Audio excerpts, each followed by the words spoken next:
Welcome, everyone. This is Dan with the Spiritual Underground Podcast, coming to you from the studios at DTM Enterprises, my little wood shop in the backyard. Today we got another special guest and a couple guys. Can I say your name? Sure. Mike's sitting in here with us, and Josh is here, and we're going to have Josh tell his story. Mike's here just to hang out and provide some extra energy in the room. Let's knock out these little promotional items. I call them advertisements, but they're not advertisements. So I'm not doing ads at the moment. The music wrapped around the Spiritual Underground Podcast is by Darren Frank. I would like to invite you to come to spiritualunderground.org to get show notes and also a contact me page where you can email me or have any feedback for the show. Or if you want to be on the show, I'm actually working up a thing right now to figure out, in the process of doing it remotely, if for people who would be someplace else, so I could interview them like over the phone and we could record it. It's kind of cool energy. I would rather have somebody across the table here, but I'm certainly not going to close the doors to anything like that. And I have a little bit of a plan on some new interviews with some people outside of 12-Step Recovery that I may have to do that way. And finally, 12-Step Spiritual Recovery by James Christopher Cone is available on Amazon. You can get a hard copy of that book or get it on Kindle. So my buddy here, Josh, is sobriety. You just celebrated not too long ago your 1 year. Correct, 1 year. Yeah, family was there, cool stuff. Watching, you're another one of those examples, and I like to have that around here. That first year is just magical. And the growth that happens is like exponential. That happens. It's just boom, man. Mm-hmm. People go from some kind of beat down, shoulders forward, type of thing to blossom. And it's just really cool to watch guys do that. And I think it's important to have those stories here because it's one thing to hear about these guys that come in that's got 16 years or got 14 years and all that. But it's a new guy that's coming into recovery going to relate to somebody that's close. That 1 year mark is something that's that's right. More what they're interested in than 16 or 15 or hell. Sometimes it's the 30-day guy. That's who they're interested in. When you got 2 days, that 30-day guy looks mighty interesting. Sure. So we'll start off like we always do with your sobriety date. So that would be February 11th of 2018. Right. I had to tell him right.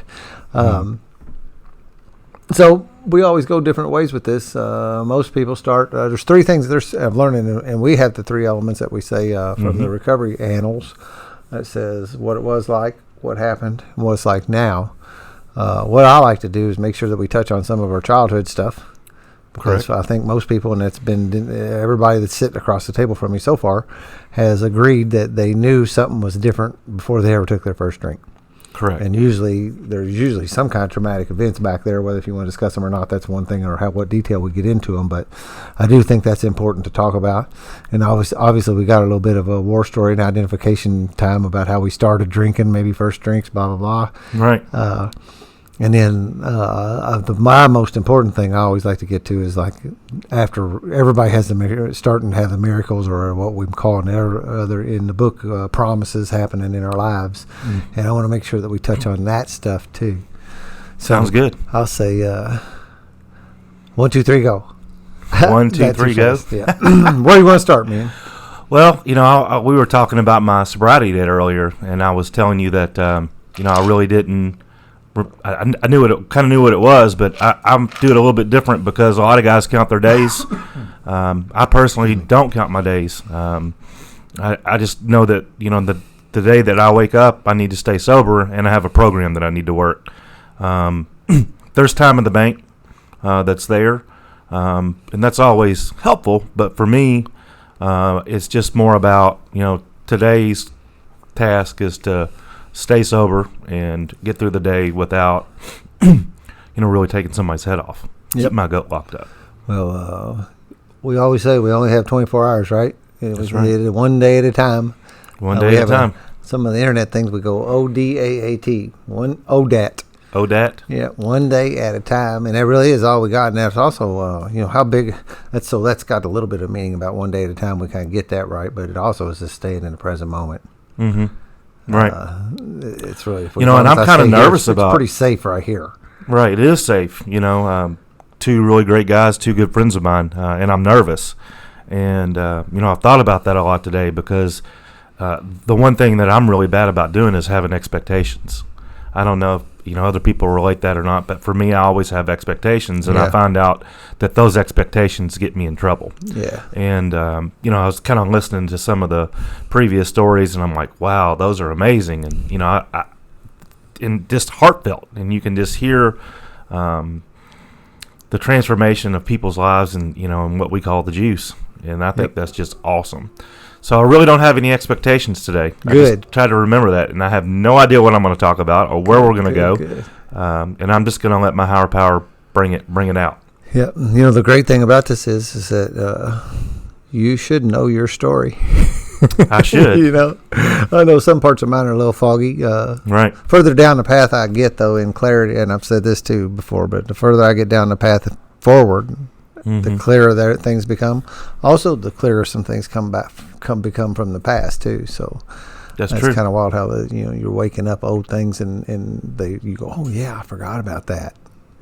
I do really look at it like there's a cloudy veil someplace back there, and I don't know exactly where it is. Yeah. But like that, it's still tough to see beyond that. And one of the cool things about that is that, like, the recovery side of it is, I think you're a little bit sheltered from that in a way. You're like, okay, that's not you anymore, because it kind of don't feel like me anymore. Yeah. I'm starting to put some distance between me and that. Right. And so where'd you grow up? So I grew up in LaGrange, about 25 miles northeast of Louisville. My mother and father, I was a single child as far as growing up at home, and we lived in a pretty nice area. I wouldn't really call it a neighborhood. It was 5 acre lots, and there wasn't really a lot of people around for me to hang out with, and so I didn't have a social network as I started getting into school because all the kids had neighborhood friends.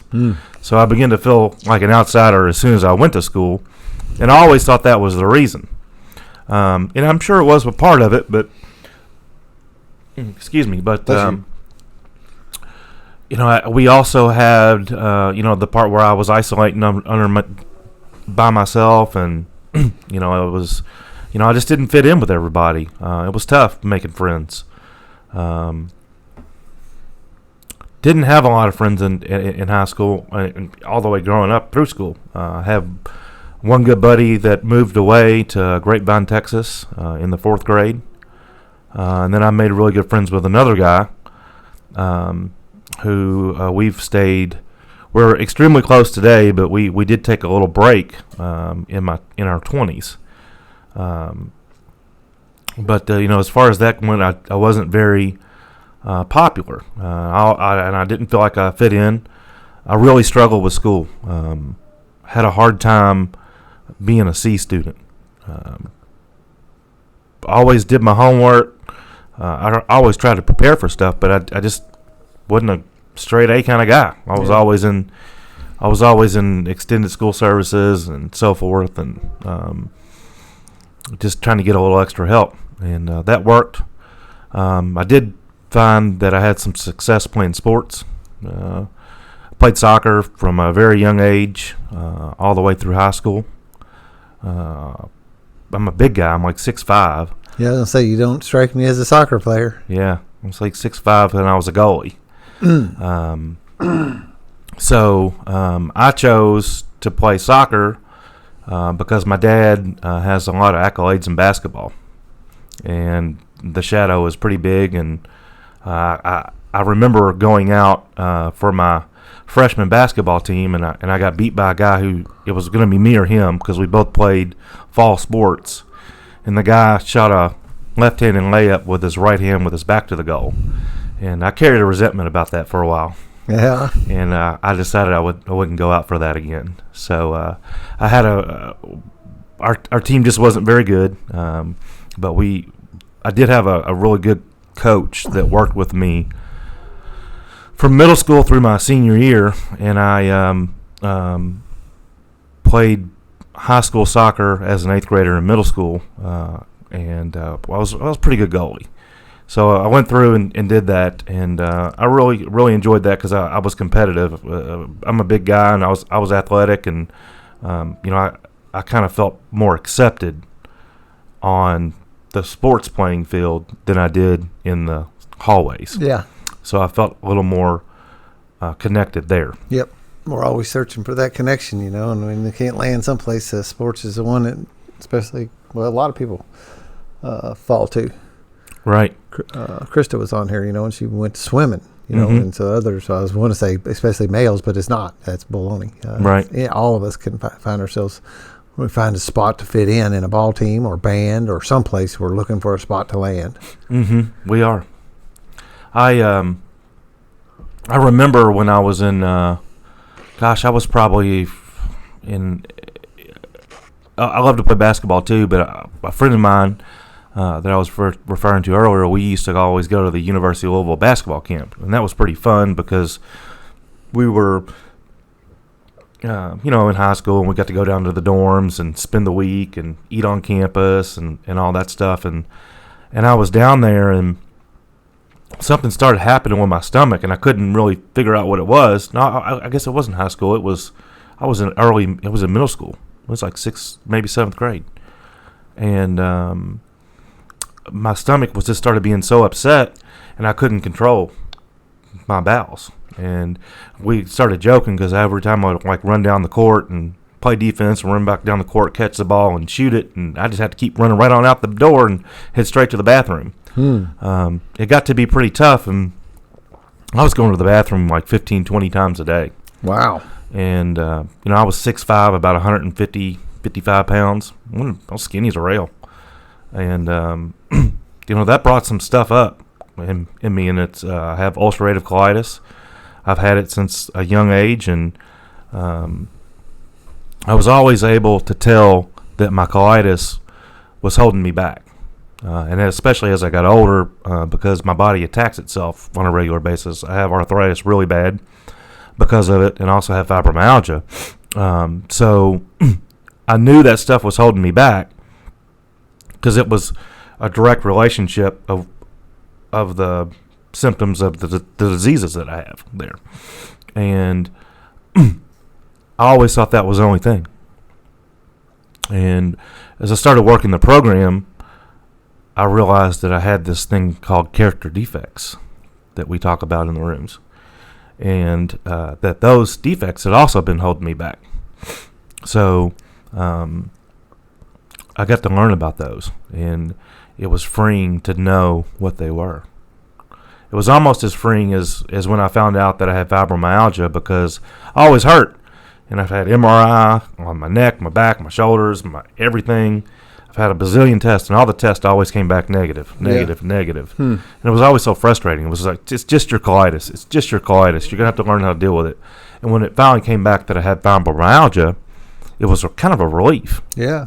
I mean, it's there's a big relief in knowing what the problem is. There's definitely a relief in that. That's step one, sort of, but that happens in other places in our life too, like that. Mm-hmm. Neat. So when did you find that out? Because you knew about the colitis when you was in high school. Is that what? In middle school. Middle school. Yeah. So then you dealt with that. I guess they medicated you. Mm-hmm. Did it control it? I eventually went into what we call remission, so I don't have the struggle of going to the bathroom as much as I used to anymore. Isn't that something that flares up or no? It can flare up. But you haven't experienced that too bad? Only thing that I really have to deal with my colitis is just my body attacking itself, the arthritis and the aching joints and that. You know, that's what I have to deal with there more than anything. Did you take anything for that? I've taken a lot of drugs for that. Just about everything, as far as I've taken Humira, I've taken. It just seems like every drug that's on the market. A lot of stuff that see, try this, see, try that. Yeah, but I'm not very good at being told what to do. Yeah. So I really never have taken the medicine very well. Yeah. So I didn't like the Humira. I didn't like shooting myself with a needle. Yeah, I wouldn't like that either. I'd have a little hesitancy to do that, no doubt. For sure. So when did you start drinking? My parents were both teachers, so they were very aware of what was going on, and they wanted to protect me from that and keep me away from it. So they really guarded me. another part of my story is that I actually had a brother that I never really knew him, but what I did know is that he was in prison for trying to commit arson. And I really don't know what the whole story was, but in a nutshell, it was pay somebody off some drugs. So he got put in prison, and then after he came out, my parents did a lot to help him. And he was a half brother, and he was, almost double my age. So I didn't really know him at all. But he got out, and things started happening, and he stealing from people and all types of stuff. He was trying to gather money for some reason. So we got a call on Christmas Day that after he'd been there, then he actually committed suicide. Wow. And he went back to his hometown and had stolen one of my father's guns and just did the deed in the church parking lot. Dang, man. So my parents were extremely protective about what I could and couldn't do. So I was under a shell. About how old were you then? I was about 18. Yeah. Yeah, I was about 18. So I really didn't have much of a drinking experience in high school. When I went to Eastern, I did start to drink a lot. I liked Eastern. I toured a lot of campuses, but I liked Eastern. My dad went to school there and played ball there, and he was an All-American there. And I kind of liked that. I didn't realize that he still had connections 40 years later. Yeah. That he knew every single move I made. To this day, I don't know how he knew every move I made, but he sure did. Huh. But Eastern was a little bit different animal because they had all these bars, Sutter's Mill and the Dog and the Cherry Pit and O'Reilly's. And the cool thing about those things for me at that time is that you only had to be 18 years old to get in. And they would give you a red stamp if you were 18 or a black stamp if you were 21. So we would just, wipe our hands clean and transfer over a black stamp and order a bourbon and Coke, and we're ready to go. And you could always drink in the bars. It was very easy. And but we would also drink before we went down, and my dad would always call me. Every Thursday night, he would call me about 8 o'clock because he knew everybody went to the bars about that time. Oh, yeah. So I knew I had to be sober.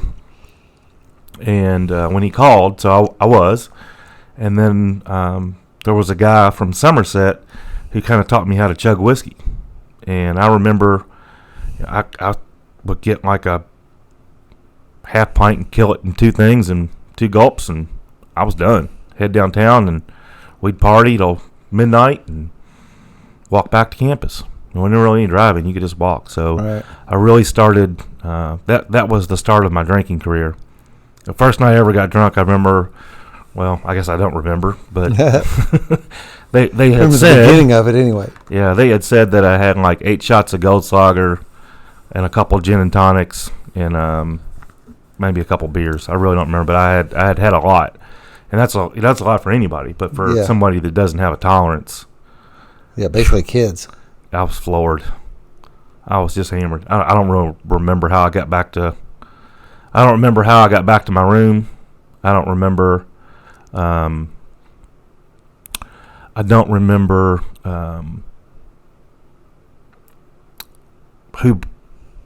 I just have no idea how I got there. I do remember sitting on the steps in a bar and kind of being passed out there, and some people got me home, and I couldn't tell you who it was. I had to have it way overshooting the mark. I'd be out and I'd think I'm partying, and the next thing you know, I've went past the limit, and I'm leaning to get something passed out, or I'm in somebody's back seat, or I'm, and then when you wake up at home somehow, I'm not sure exactly. I do remember being drunker than hell, and then being home or being at somebody's home, where we wake up and feel like hell. Yeah, and everybody down there was there. That was everybody's kind of first experience around drinking. A lot of people were drinking like that. Everybody was getting really hammered. Yeah. And I think that kind of shaped my perception of how people drink, because it was then. But as I continued to drink through my, up until about a year ago, I continued to drink that way. And most people don't do that. Yep. Normalizes. And you get that. I mean, it's the same way when your family drinks. It just becomes normal. It's not anything. Mm-hmm. If you talk to some people, some families who grew up, or some people who grew up where their parents didn't drink. Mm-hmm. There's a whole different experience, coming. It was coming into a alcoholic state. Right. For me, there's always my mom and dad didn't drink like to excess. I never remember any of that. But I do remember alcohol always being around the family, right. at Christmases and Easters and any of the barbecues and, all that kind of stuff. But I don't ever remember seeing anybody like drunk. Yeah. We never had alcohol, ever. Really? Or on any family function, period. Yeah. So you were pretty sheltered to it till you got to college. Yeah.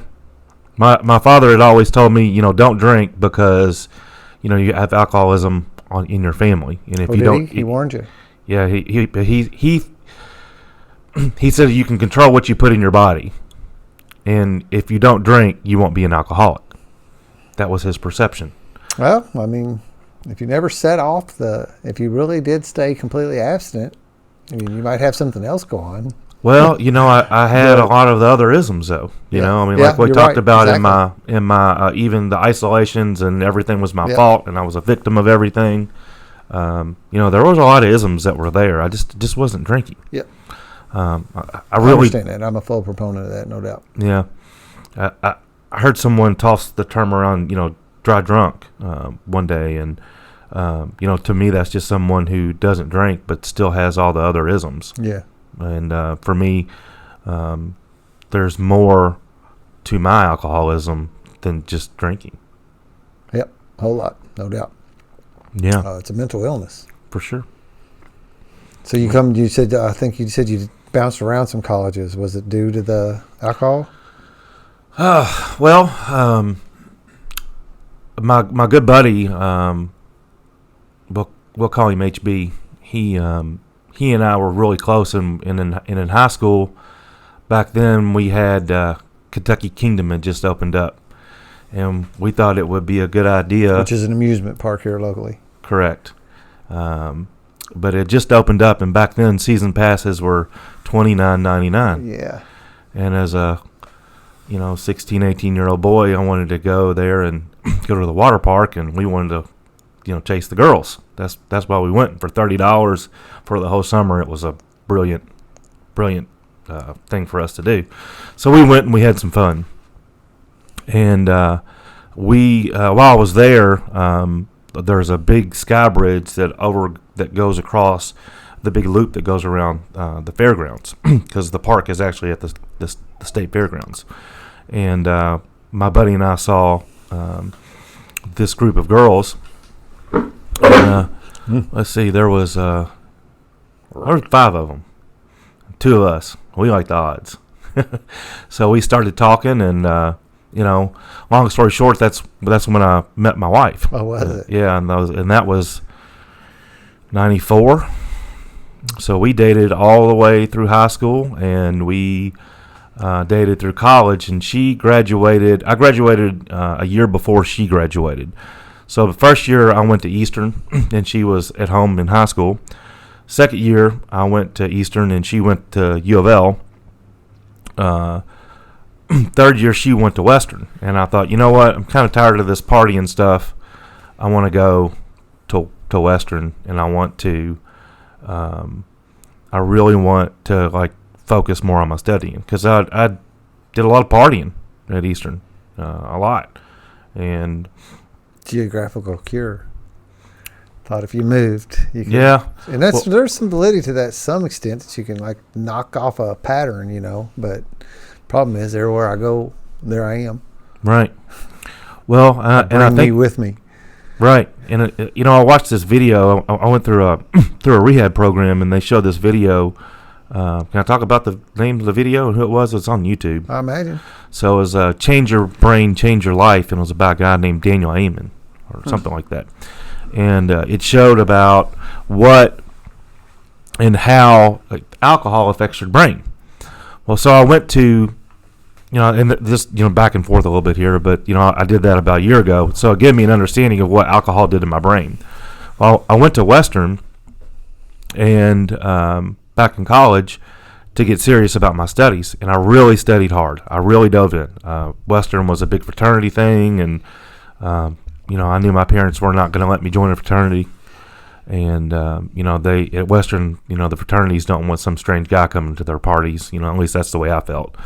So I didn't party much, or maybe that was just the excuse I used. But I really didn't party, and I sat in my room with my roommate and my girlfriend at the time. Studied a lot, played a lot of rummy. I really worked hard, and I came home with an A in library and 4 Ds. Really? I was so discouraged, extremely discouraged by that. And but I knew that I'd given it everything that I had, But looking back on it, I probably had so much problems with my school and remember everything based on what the alcohol had done to my brain the previous 2 years. I really struggled with that. I also have ADHD, so that made it a little bit different as well. But, I think that the alcohol played a role in what my grades were because I was already struggling to be a C student. Yeah. So I went there and, I went to Western for a semester and bombed hard. What happened after that? So I came home, and so you've been some college at Eastern, some college at Western, but not really getting any traction on any kind of real education, like progress. I was doing okay. I was passing my classes. I had, probably C average, whatever, at Eastern. When I went to Western, it changed. Yeah. And that really, I really bombed that. I was really worried about what my parents were going to say about me having those grades. And I was just like, you know what? I don't care. I tried. Yeah. Did everything I could. Too bad. So I came home and... Like drop out of school, came home? Or summer? No, I came home for the... I don't remember if it was a spring or summer. But I came home and started attending JCC. I think it came home from the summer. Which is a community college here in Louisville. Correct. Yeah. And I started selling cell phones in the summer for a temp agency. Got pretty good at it and decided that I would do that part-time. So I started selling cell phones part-time. Did really well with that. And then I was going to school full-time. In the 90s? No, this was in the 2000s. Early 2000s? Yeah, early 2000s. So started going to JCC, and I was working full-time, and I had a part-time job, and I was staying at home. But I was making big bucks for working part-time. I don't really remember how much I made, but I had more money than I had enough money to support my drinking problems and still have enough money. Yeah. So, and living at home. And I was living at home. Yep, sure was. That saves a lot of money. No bills. I did have a nice Nissan 200. I'm 6'5", in this little hatchback car. It was so fun to drive, though. It was a little bitty car, 5-speed. Man, it was fun to drive, but I was like a big ogre getting out of that thing. But it was fun, and golly, what all happened. So I went to I still struggled in school, working part-time and going to school full-time. I still didn't do very well at the community college. So I got looking into it, and I said, well, here's what I'm going to do. I'm going to go to work full-time. Because if I go to work full-time, they'll pay for my school. So now I can really make money, and they'll pay for my school, and I won't go into debt. So I did that, and I went to school part-time, and I switched it around. And that did help a little bit. And then I had a really bad car wreck, somebody pulled out in front of me on the north side of the Ohio River. And I think they call the place Indiana. Yeah. They have initials about everything, like DTM and G&G, and I don't know what all G&G. There's all these initials. I don't get That's it. the way we go. It's all coded up here in the north. It's all coded. Yeah. So that you Southerns out in Kentucky can't find your way around over here. So did TSSR get the name Right, on this side of the river, that or was me. on the other side of the river? Yeah, I'm the one that created that acronym. First time I actually made something for Christopher, a box. Yeah, That's in that. He's used it for the juice jar for the donation box. I saw that. It says TSSR on it. When I made it to him, I handed it to him. He goes, and you can see he was embarrassed, and he goes, "What does that stand for?" It's a 12-step spiritual recovery. He goes, "Oh." it has a nice ring to it. I like the way it it's like short and brief. It's like boom. Yeah. Oh yeah, that thing. I got it. So when you said G&G, what was you talking about? The radiator shop up here? That's right. How do you know that? Because we drove past it. Just down, so that's the only reason you know it? Because it's like a little bit like legendary here. Yeah, I've never So the Sportstrome, the speedway over in Jeffersonville, they had like G&G sponsored down their G&G cars, G&G radiators. Like, I mean, for a little shop like what it is, everybody knows what it is in New Albany or New, and it's still going up there. You can drive past a shop like that and really know nothing about it, but it's just kind of a small thing. But like driving I have no past idea what it that, stands for. I definitely know. I definitely get the feeling that there's a guy in there that knows what he's doing. Yeah, right. It does look like he definitely knows what he's doing. Doubt, yeah. It's kind of like, Grandma knows how to cook. She, that old wisdom is there. When you drive past that shop, you can probably feel the wisdom. Yeah.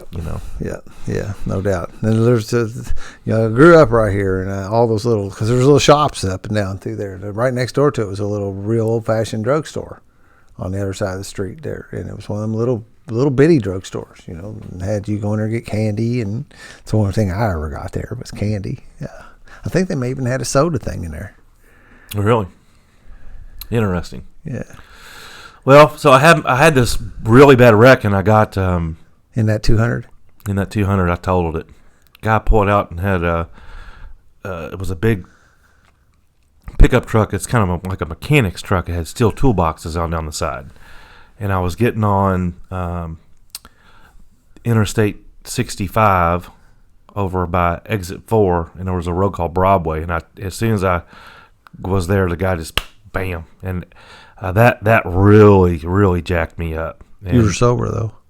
I was sober. I was actually going to get coverage maps for the store that I worked for, as I worked cell phone coverage maps. Yeah, cell phone coverage map, because back then you had like a home area. Yeah. Instead of being able to travel, and back then it was $19.99 for 20 minutes or something. It was 30 minutes or whatever. Totally different world than what we have now. But totaled the car and hit my head, and that really messed me up because I had to go to counseling. They said I was bipolar. I was depressed. It really rocked my world, and I had a big argument with my parents about it because I felt like I needed to get a lawyer because I had all these medical bills and stuff like that. And at that time, I think I was still living at home, and I was on their insurance and all that stuff. And he's like, "No, you're not filing the thing." I'm like, "Yeah, I am. Watch me." So, I ended up getting a lawyer and filed suit against the whole thing, and I got awarded some money, and we took the money, and my wife and I eventually got married off that money. But man, it really messed me up, and that really started my drinking because I had to start going to this counselor and seeing him. And I remember, I think my drinking really started elevating. And now that I'm, kind of unpacking my story, and that Thai food that Josh brought is getting to him. It is. It's so good though. It is really good. Josh brought in some pad Thai and some couple different kinds of curry that we jammed down on before we started the podcast tonight. So thank you for bringing dinner. I was starving. I just come out of a hour-long yoga practice, and when I sit down, I don't think I've ate much today, man. I'm like, it's delicious. Shovel. Yeah, it is. It's really There's a little small mom and pop place over on the good side of the river. Yeah, where all the good cooking is. Right, called Salatai. And man, if you like Thai food and you're in this area, someplace to definitely check out. Yeah, but now we can. I know it's just now and again it's getting to you. It is. That's okay. No big deal, man. As I always say that to the listeners, this thing is real, man. That's what happens, and yeah, get what you get. It's when here. You come into the DTM studios. The DTM. See those initials? I like it. Yeah.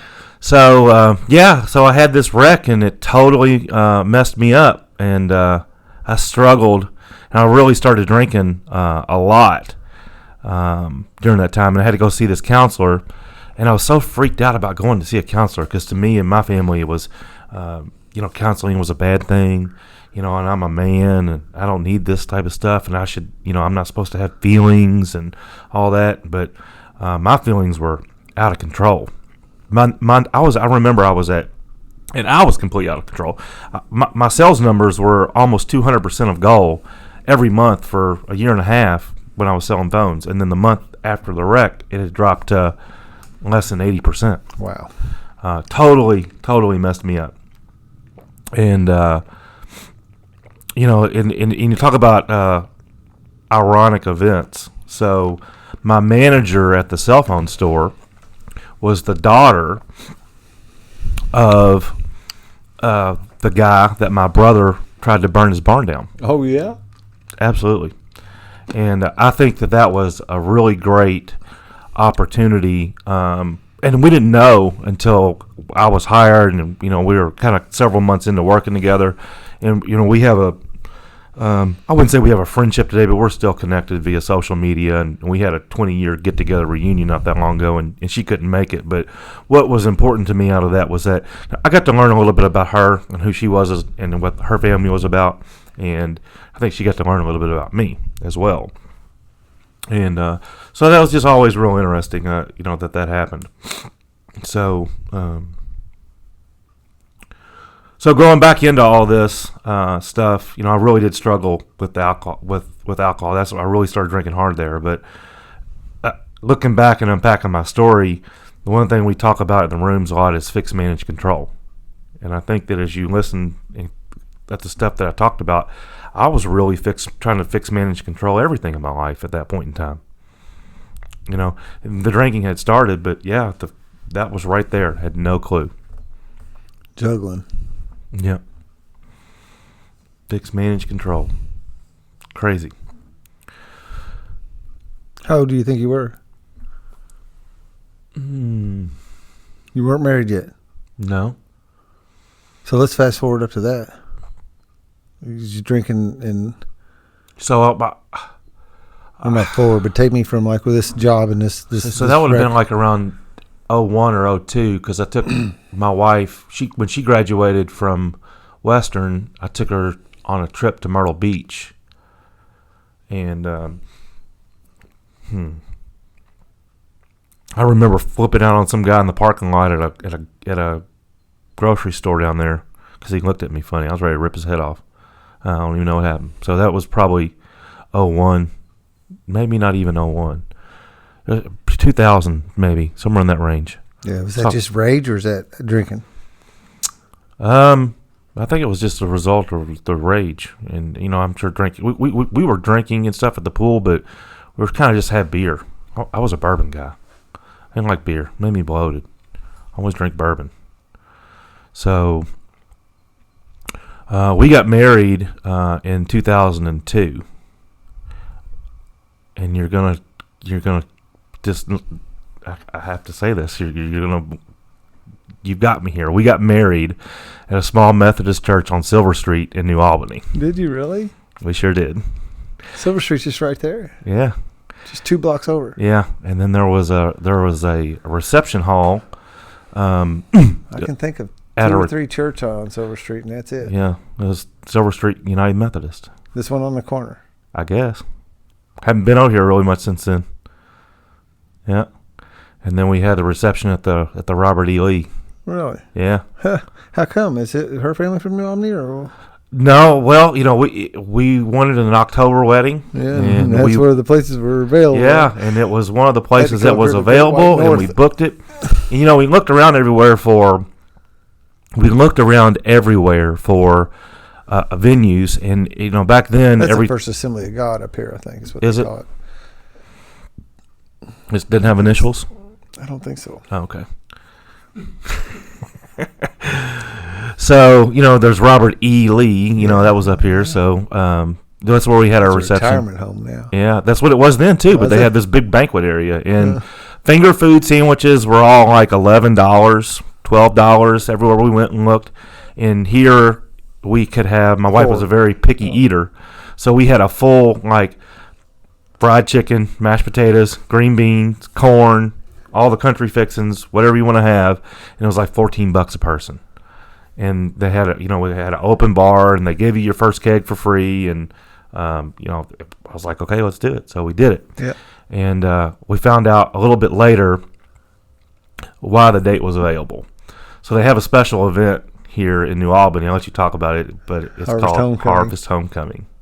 So you got married during Harvest Homecoming time? Yep, sure did. So nobody was on Harvest Homecoming Day or whatever. I guess it's a weekend thing, but yeah, it's like Thursday Saturday through Sunday is what it's. But it's a little bit longer than that because like the weekend before that they have a parade and then they have all them booths and stuff all open down in New Albany where you close off the streets and yep, from Thursday to Sunday. So you had it during that. We sure did. And it all came off good. Imagine that. Yeah. It all went good. So that's funny. So we were married in 2002, and drinking's progressing. I was drinking. I was drinking. We had moved. I had a friend that I lived with in an apartment complex called Mallgate.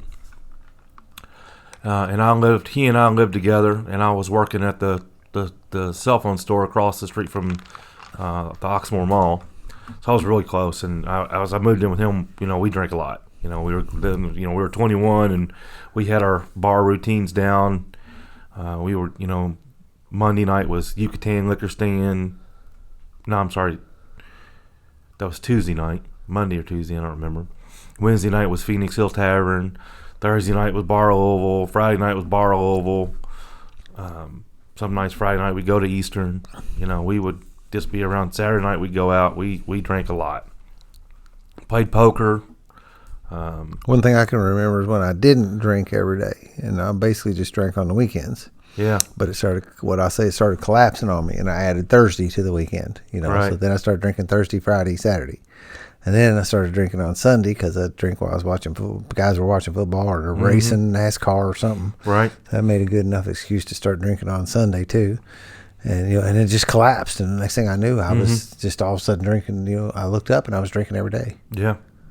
Well, we were, everything revolved around drinking. Yep. Everything was playing around cards, or if it was going out to whatever bar, it was all revolved around making sure there's alcohol involved. Yeah. Watching football on Sundays and cooking out. Yep. Yeah. And then we get the NFL Sunday ticket and all get together, play poker, drink beer, and. But the apartment living was before the marriage, right? Yeah, that was before the marriage. Yeah, okay. I'm jumping around a little bit, but yeah, it was okay. before the marriage.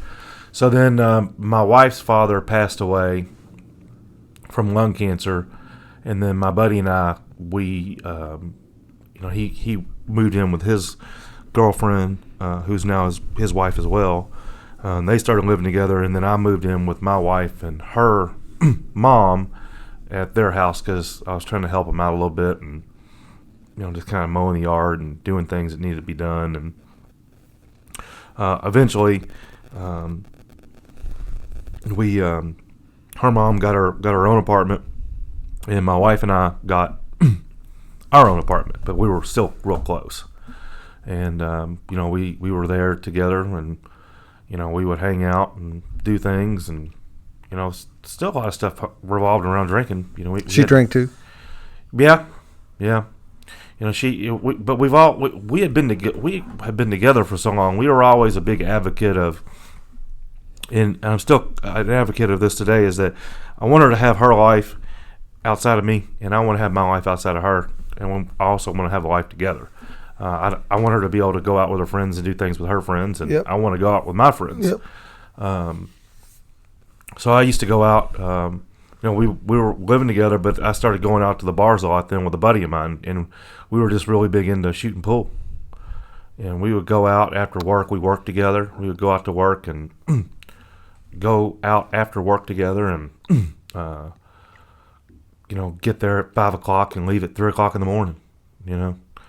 And just constant. So we lived together. My wife and I lived together for a while, but I was spending more time out drinking in the bars than I was being a husband. I remember the pool was a big piece of my drinking. It was the way we warmed up. We'd always start at the pool hall. Yeah. And there was always a time when I was really good. I don't remember how many. It was like 3.73 beers, something like that. 3.73. When I'd be really good pool player. Right. And then and I'd go over the hump. Right. You know, at 2 beers, I wasn't very good. Right. And I don't know where that spot was, but I remember it. You know, it was like, if I could just stay this good right here. Did you ever use the excuse like, I'm going to have a couple beers to like calm my nerves, makes me a steadier pool player? Yeah, you always had to have a couple before you could really play. Yeah. You just knock balls around for a little bit. Yeah, knock them around. And, you know, if I've missed a couple easy shots, it's like, I probably need another one. Yeah. You know? Yeah. I always had some sort of excuse for that. We used to get Budweisers and a shot of Cuervo.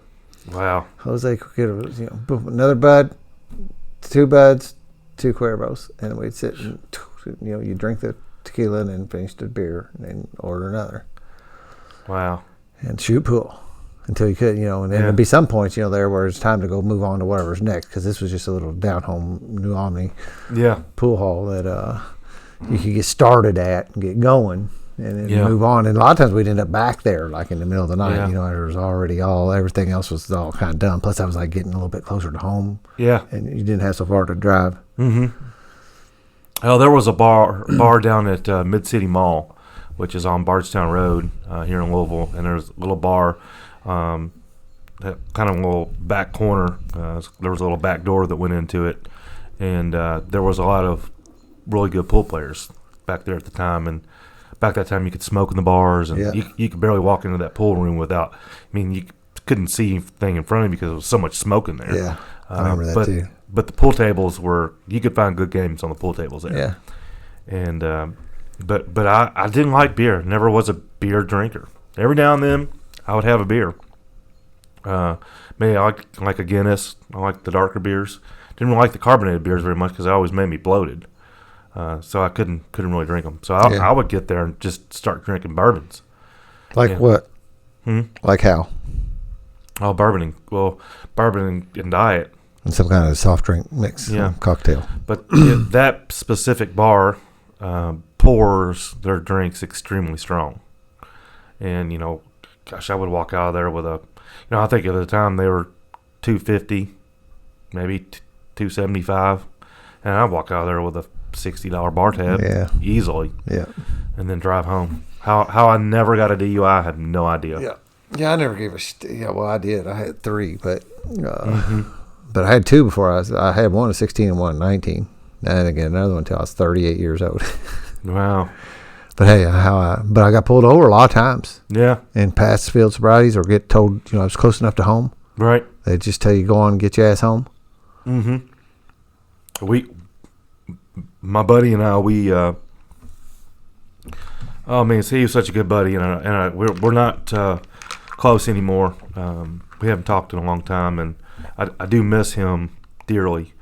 And I hope that one day we'll be able to reconnect. But boy, we spent a lot of time and a lot of money down there, and at that bar. And we didn't go a lot of places. That was our kind of go-to. We went there and we drank. And that's what we did.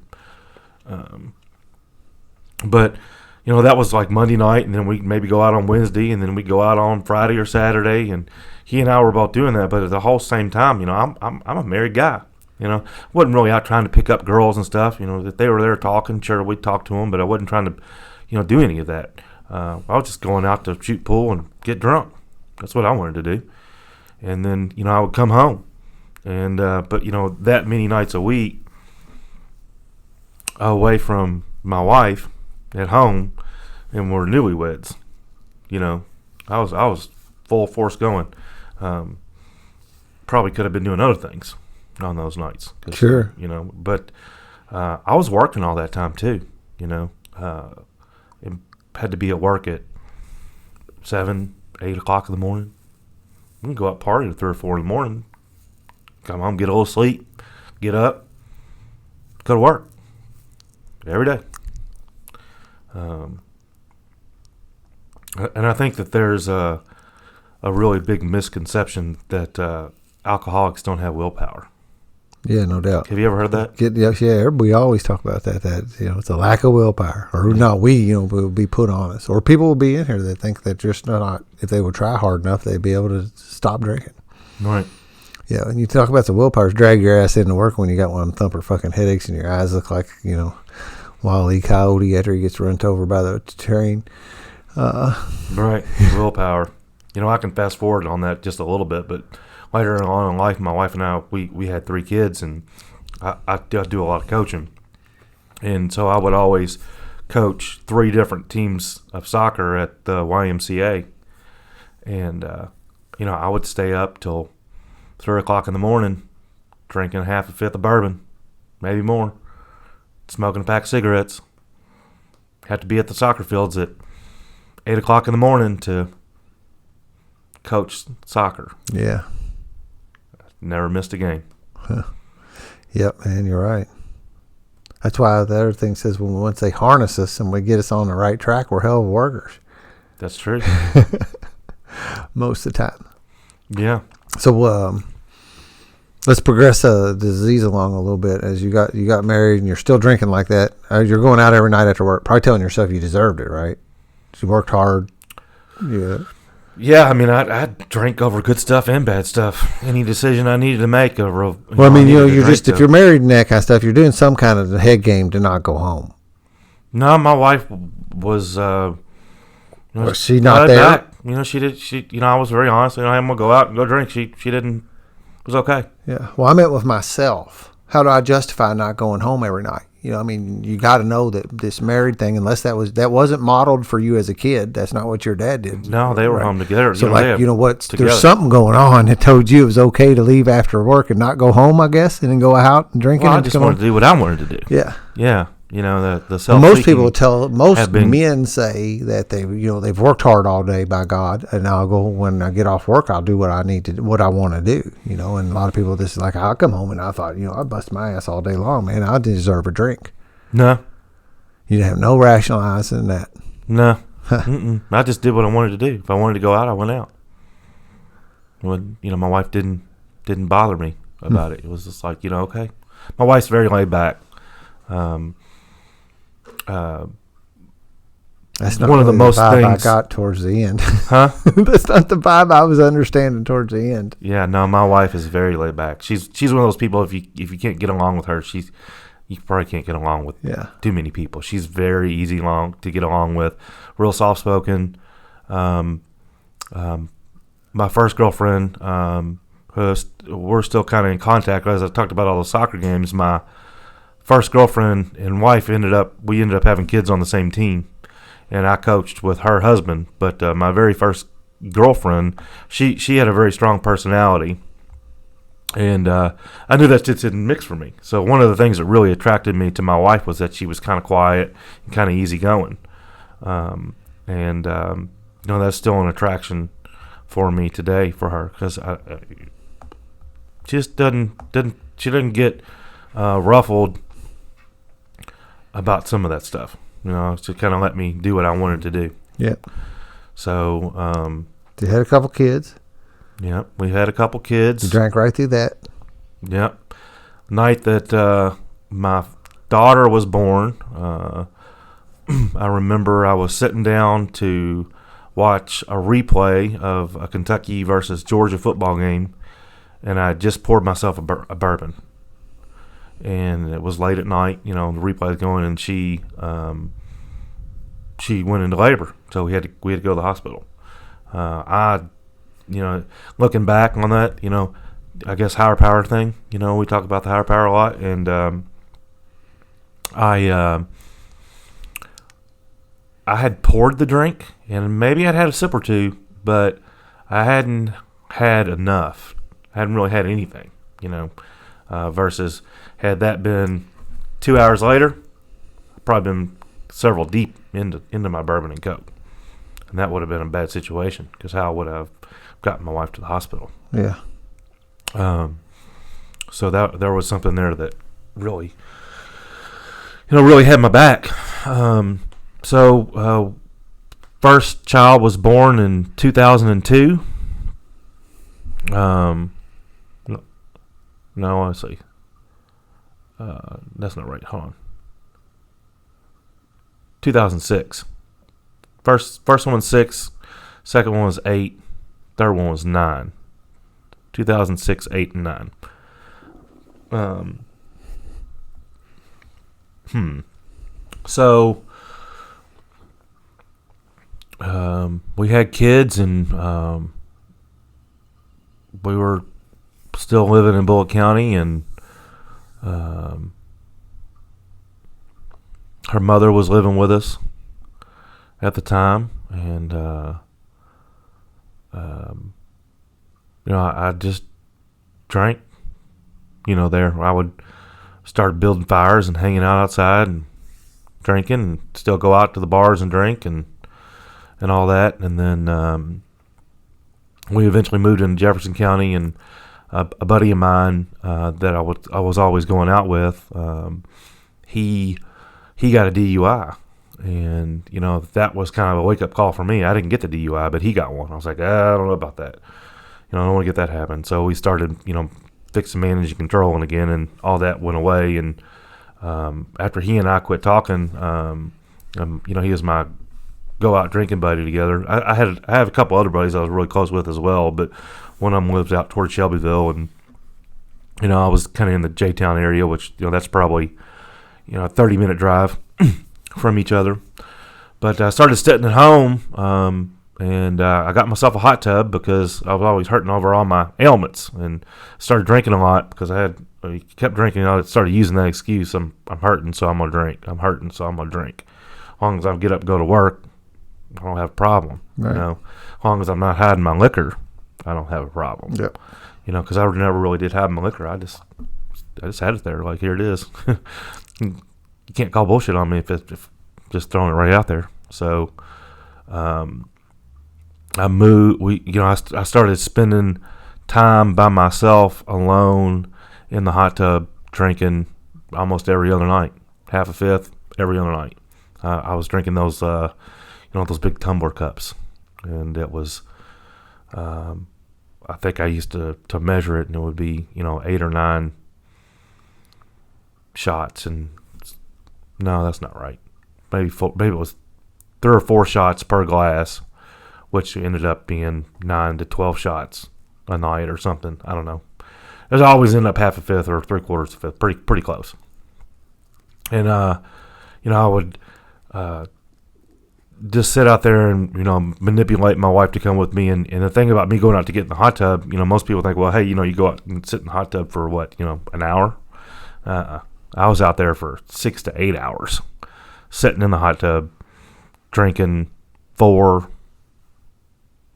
3 big tumblers of bourbon and Coke every other night.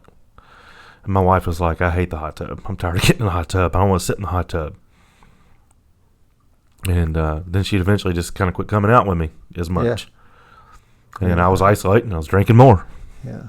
I can't blame her. I mean, hot tubs are cool, but I wouldn't sit anywhere every night. I tell you what, I don't know how to cook myself. Because I keep it pretty hot, 102, 103. Yeah. In that for 6, 8 hours. It's crazy.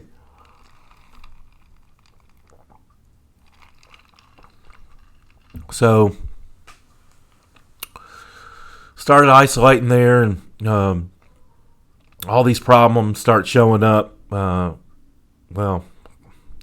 Problems begin to surface in my marriage.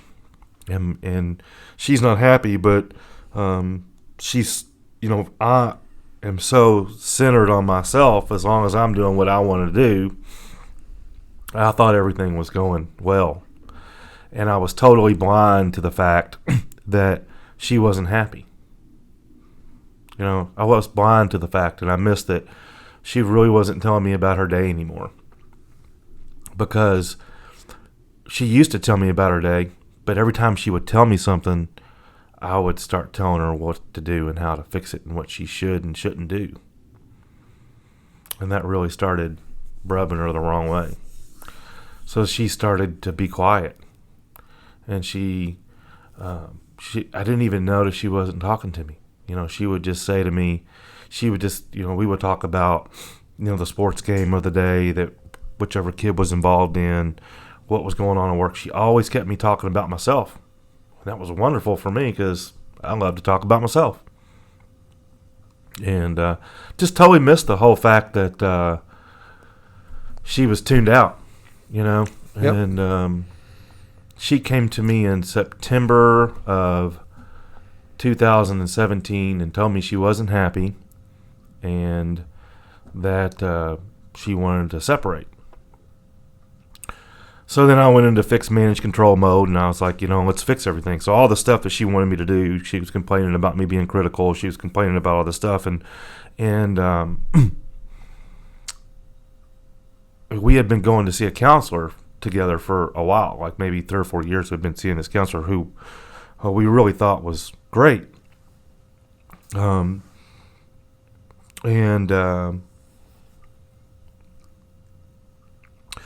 The counselor was really good, but I don't know if the counselor had a lot of experience with alcoholism.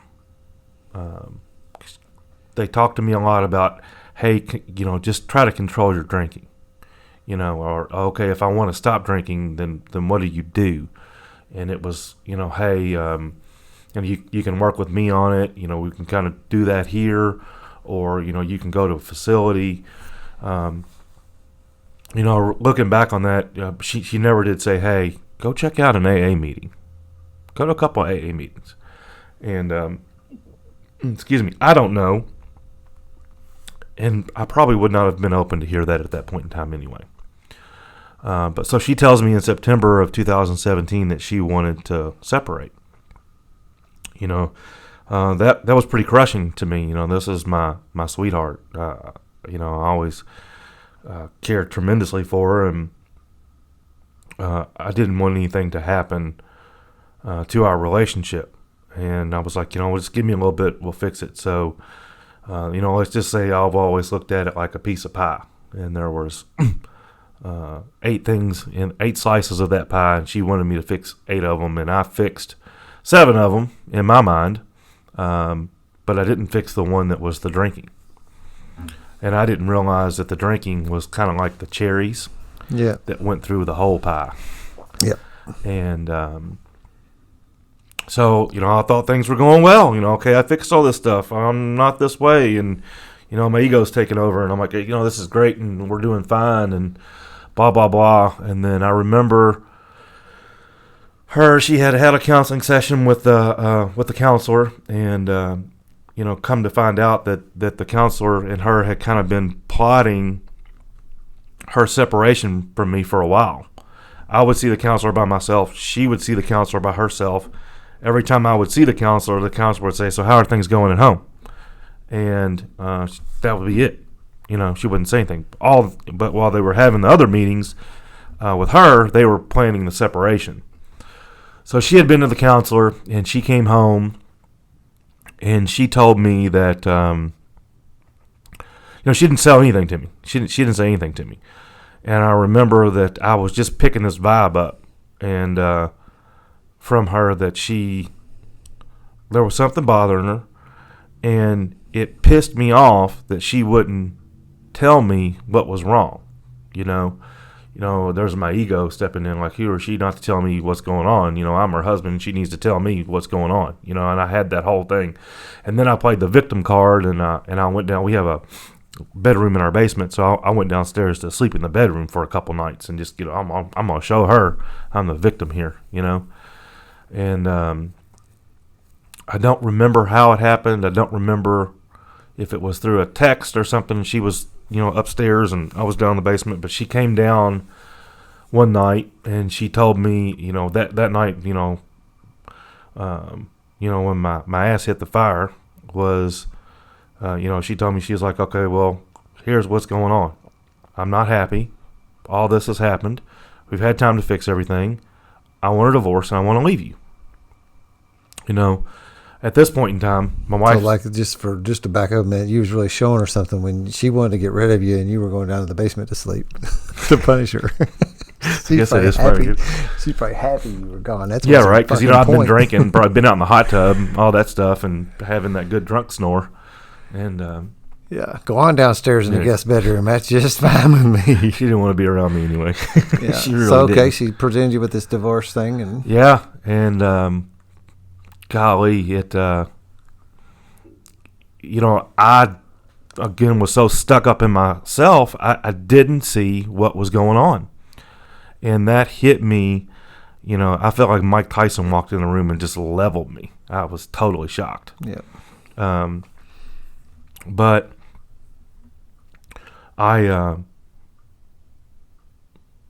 she's always been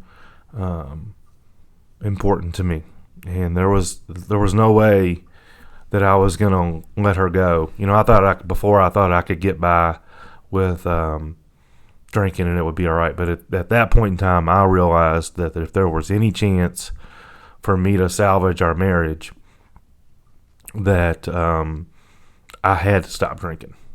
And quite frankly, at that point in time, I didn't know I had a problem at all. still didn't. I You just knew thought you needed to quit, but you didn't know you had a I problem. knew she wanted me to quit, but You needed to quit because she was pissed. Yeah. But you didn't necessarily need to quit because you felt like it was a I problem just like for to you. drink. I didn't have a problem. I just like to drink. Yep, I get it. I'm just clarifying that point. Yeah, it definitely is there. And, I took off work. We both took off work the next day. Neither one of us went in, and we sat there, and the kids were at school, and we talked about stuff. And,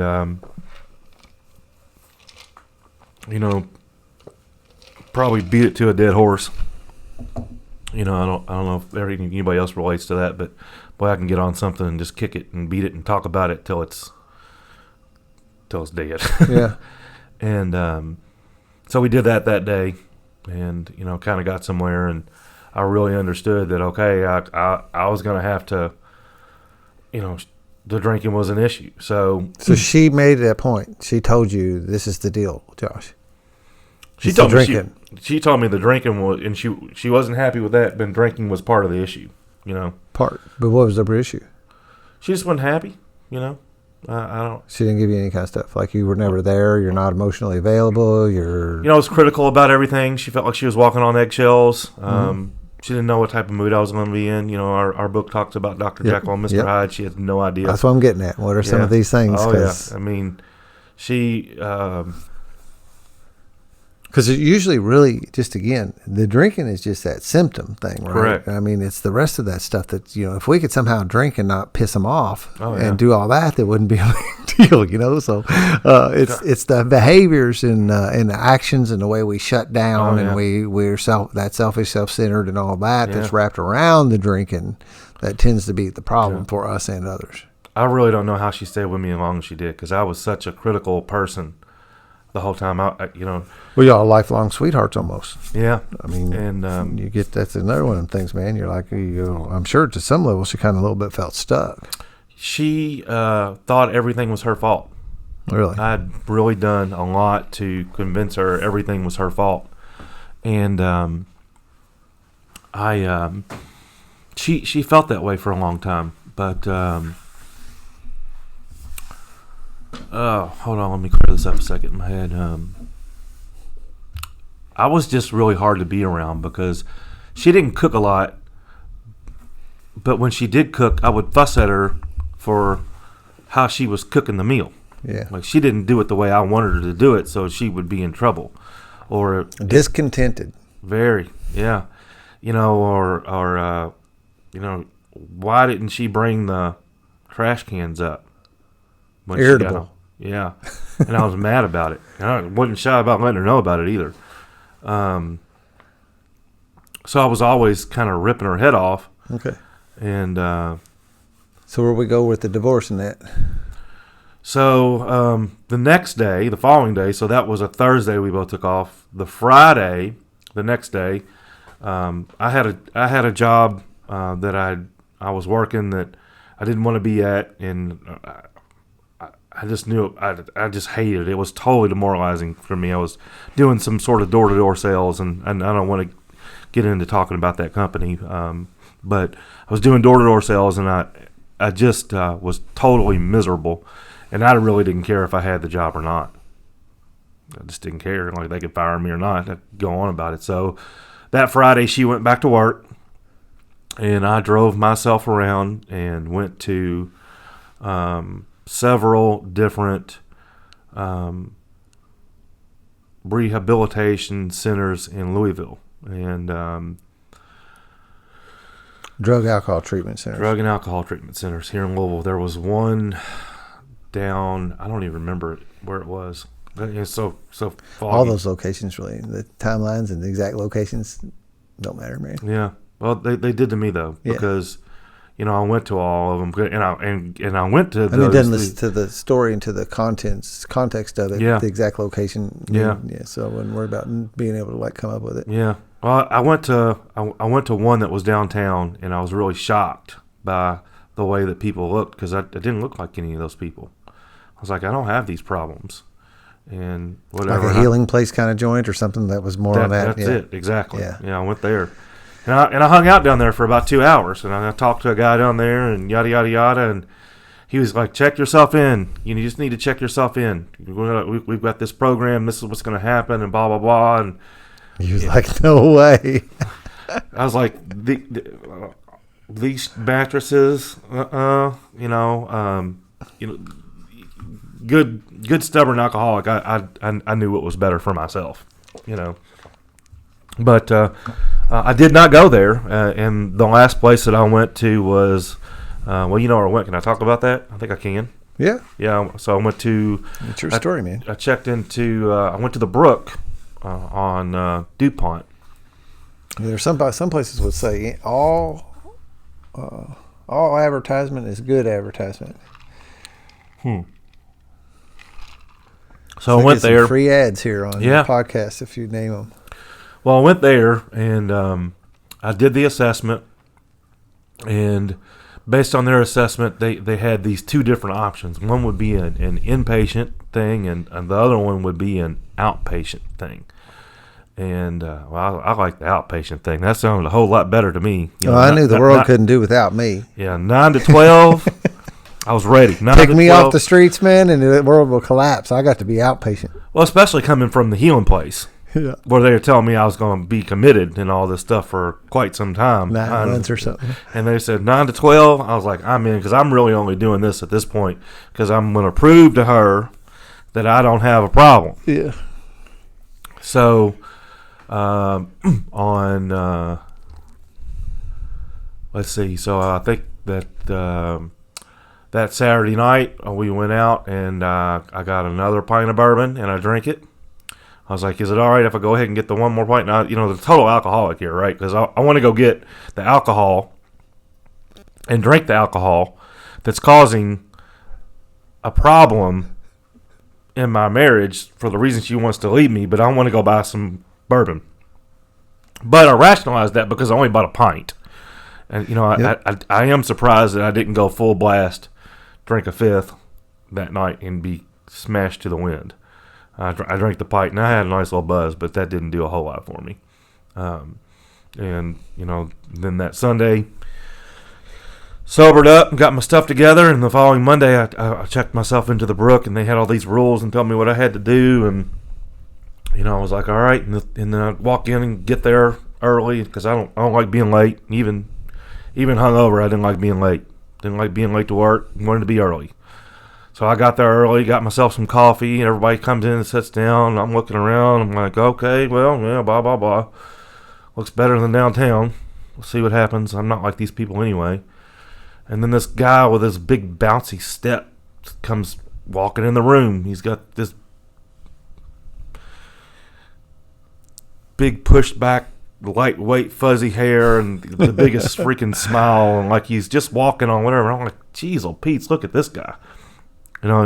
He blew my mind when he walked in because he had. Just for your information, I'm texting that guy right now. Yeah. Yeah, he texted me asking me if I'm okay about that thing that's going on with me today. But Yeah. we'll leave that out of this. But Yeah. I do need to tell him, yeah, I'm all right, and this is what we're doing. Well, that's what we do. We check on each other. Yeah. You know, no Yeah. matter And what if time I let of that day. hang for real long, that won't be good. Yeah. So I needed to make sure he knew we was okay. I said, with you and Mike here, and we're doing a podcast. Everything's cool. I'll touch base with you in just a little bit. Just in a little bit. So he comes walking in the room and he's laughing about everything, and he said, "So how you doing?" And I'm like, "Fine." What do you mean, how am I doing? I was like, "There's nothing wrong. How are you doing?" That's the first time you met him. Yeah. He's like, "How are you doing?" And I'm like, being a What's smart it in ass. your business? Like, Look where I'm at. Yeah. He goes, "I'm fine. Everything's good." And he goes, "You realize you're in a mental institution and you're fine?" He just kind of looked at me, and I don't know if he directly said it that way, but that's kind of what he got at. I'm good. That's kind of what he got at. Thank you, though. And I got water in here, and I got water over there, and they probably hear me eating ice. I probably shouldn't do that. yeah.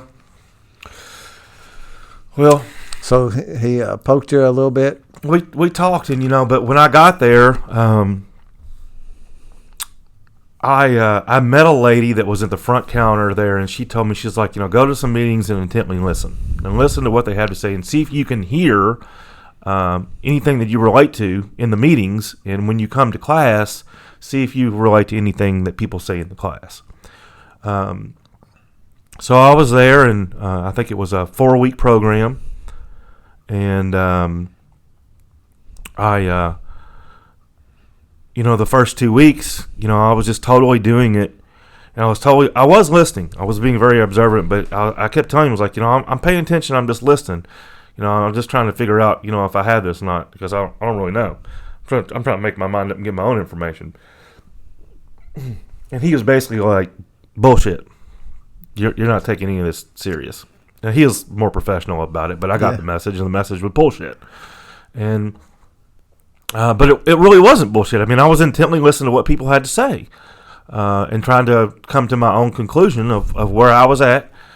And man, when I figured it out, I went home and I cried to my wife like a baby. I remember standing outside on our back patio, hugging her and crying on her and telling her how much of an ass I had been, and I finally realized it. Huh. So it's kind of like a major league first step thing where it just hammered you. Boy, it floored me. What a blessing that is. Yeah, it was. Christopher helped me with my program, and he has a brilliant way of speaking to people that he can get in. And I had this big fort wrapped up around me. Let's call it a fort of ego, that there was nothing wrong, and there was just maybe one little small penetration spot where you could penetrate that armor of ego, and he found it, and he got in there, and he made me. He didn't make me. He helped me understand that I was an alcoholic. He made me see it for myself. And he has a way of speaking words and knowing the program, and saying things a little bit different to you that may set in different. I can say something to you, somebody else can say something to you. We can both say the same things, but it's how the other person says it that really connects with you. He certainly has a gift with this stuff for sure. He does. I believe wholeheartedly that he is a definite master of our program. And what helped me with him is that he understood it himself. And if anybody's really trying to search for, maybe you've been sober a while, or maybe you're not, maybe you don't have an ism.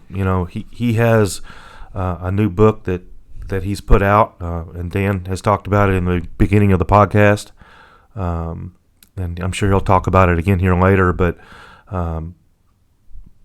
he just has the gift of being able to put it to you in a way that makes you think, you know, and gosh, that was just such a blessing to me. I went through the 28-day program, and actually it was 27. So you did all outpatients. You didn't do any, all outpatient. Didn't do any inpatient. Didn't do any inpatient at all. No detox. Nope, no detox.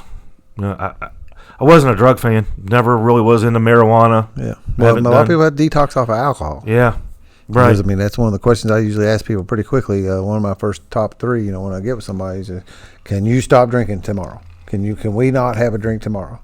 And I mean it. You gotta ask yourself that, you know, and we'll see. But some people can't. I had to be separated for days, because otherwise I left to my own devices. I drank again, right? You know, and maybe I'd get it tomorrow, but I couldn't put a string together. I'd be drinking again in a few days. Yeah. But putting myself in, having myself be checked into some place for a little bit, if I could get like 5 to 7 days under my belt, then I got like some momentum when I come out of there with some outpatient. I could actually not drink. Yeah. But so that's just a point that I think that's real interesting, that, you know, some people can, and it sounds like you were one that actually detoxed yourself. Essentially, you just stopped drinking. I did. I didn't have medication for it. That's a good point, man. I mean, it's not everybody can do that, but some people can. Yeah. I mean, there was willpower there. You know, I mean, again, after I realized how much I had hurt my wife and other people around me, I mean, that you talk about something that's humbling for a guy that's got an ego that's big. I cried really bad over that. So, I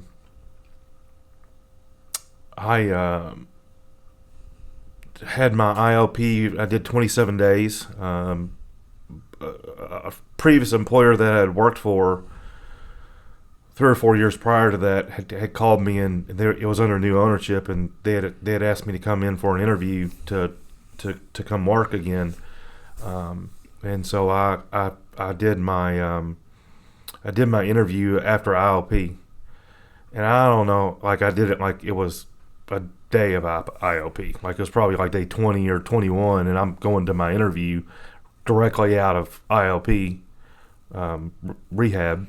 Yeah, leaving the treatment center, going to a job interview. And I came to rehab in a suit and tie, and went to a restaurant to meet the owners of this company, straight out of rehab. And I have no idea how I pulled off an interview. Like, how do I pull off an interview here? I mean, again, you know, things that happen that are unexplainable to me, that's a higher power. Yeah. And you know, my higher power helped out somehow there. And that's some miracles that happened before I worked the steps. You know, I can look back too and see that there was miracles. There was higher power working in my life for my good. You know, we have the ones after the steps, right? You know, and those become a little clearer. Those ones that happen to you when you're still shaky, foggy, you know, all that kind of thing. Yeah. Those are equally as cool. Actually, probably a little, maybe some more horsepower in knowing that, you know, you still had this power on your side, even though you're not. You know, we say in here we got to do the next right thing, you know, and you know, and at some level we kind of intimate that, like, our well-being and our continued success here in the program is dependent upon us doing the right thing, you know. But the fact of the matter is, I can point out a lot of instances when I wasn't doing the right thing and I was still in that safe and protected mode, and a higher power was working for me. For sure. Even when I was doing not the next right thing. Right. And just to give another example of that, I remember one of those nights that we were coming home from that bar. You were doing the next right thing in this situation, so I don't want to parallel that, because you were coming right out of treatment, almost like a higher power attaboy. Yeah, right. Yeah, and you know, I got the job, and been working there today, and you know, since then, and you know, they gave me a company truck and everything, so that's kind of you know, right, miracle. That's a miracle. But you know, another miracle that's just kind of popping in my head was, you know, people kind of go back and forth about this higher power stuff. For me, with my higher power, I remember vividly one night where I come home drinking, and I was driving my wife's Escort. I don't know what it was about me and little cars, but so I'm driving her a little bitty Escort, and I'm driving down an interstate, and there's this big, like, split in the road and big partition, and I had passed out, and I woke up right as I was headed toward that. I was going to hit it head on, boom, and I would have been, you know, I would have been dead. There's no doubt in my mind. But I vividly remember waking up just in time to freaking turn the car to the left, and how I didn't overcompensate and flip the sucker and roll down the interstate, I don't know. So, something came in there that protected me. And looking back on that now, it's definitely my higher power. So, there's, things that happen, and I remember one thing you said in the meeting about the higher power, but you talked about, people are always looking up too high for higher power. Sometimes you just kind of have to look for the things that are right in front of your face. You said that real early in my sobriety. Did It I? stuck with me. Yeah. You remember? I don't know if you remember saying that at all, yeah. but so yeah, I remember having that concept. I mean, I remember. It doesn't surprise me, but I don't recall it specifically. Mm-hmm. So I share a lot. Yeah, you do. It's all right. I like listening to you talk. So I'm, kind of in here, and, I don't know what's going on with my marriage because, she's still talking about she wants to leave, and or she doesn't know if she's going to stay, I guess is kind of what she said. She kind of said she didn't know if she was going to stay or not. She never gave me any real promises about what was going to happen or not going to happen. And, because, she's pretty beat up over 15 years of me being a jerk to her. Heck yeah. We make this is another one of the things I've read and heard, and I like to say, this is the disease that makes you sick even when you ain't got it. Yeah. We make these other people sick. For sure, we do. So things are moving along, but we're still together. She's still at home, and we did have an agreement that after I went through the treatment program, that I would move out and move back to my parents' house because I didn't want to separate my children from their beds and their home and change all that up. Because y'all still look like you were heading for a divorce even as you was getting clean. I manipulated myself to be able to stay at home until I got out of treatment. Mm-hmm. And so you bought some time. So I bought myself some time. Yep, sure did.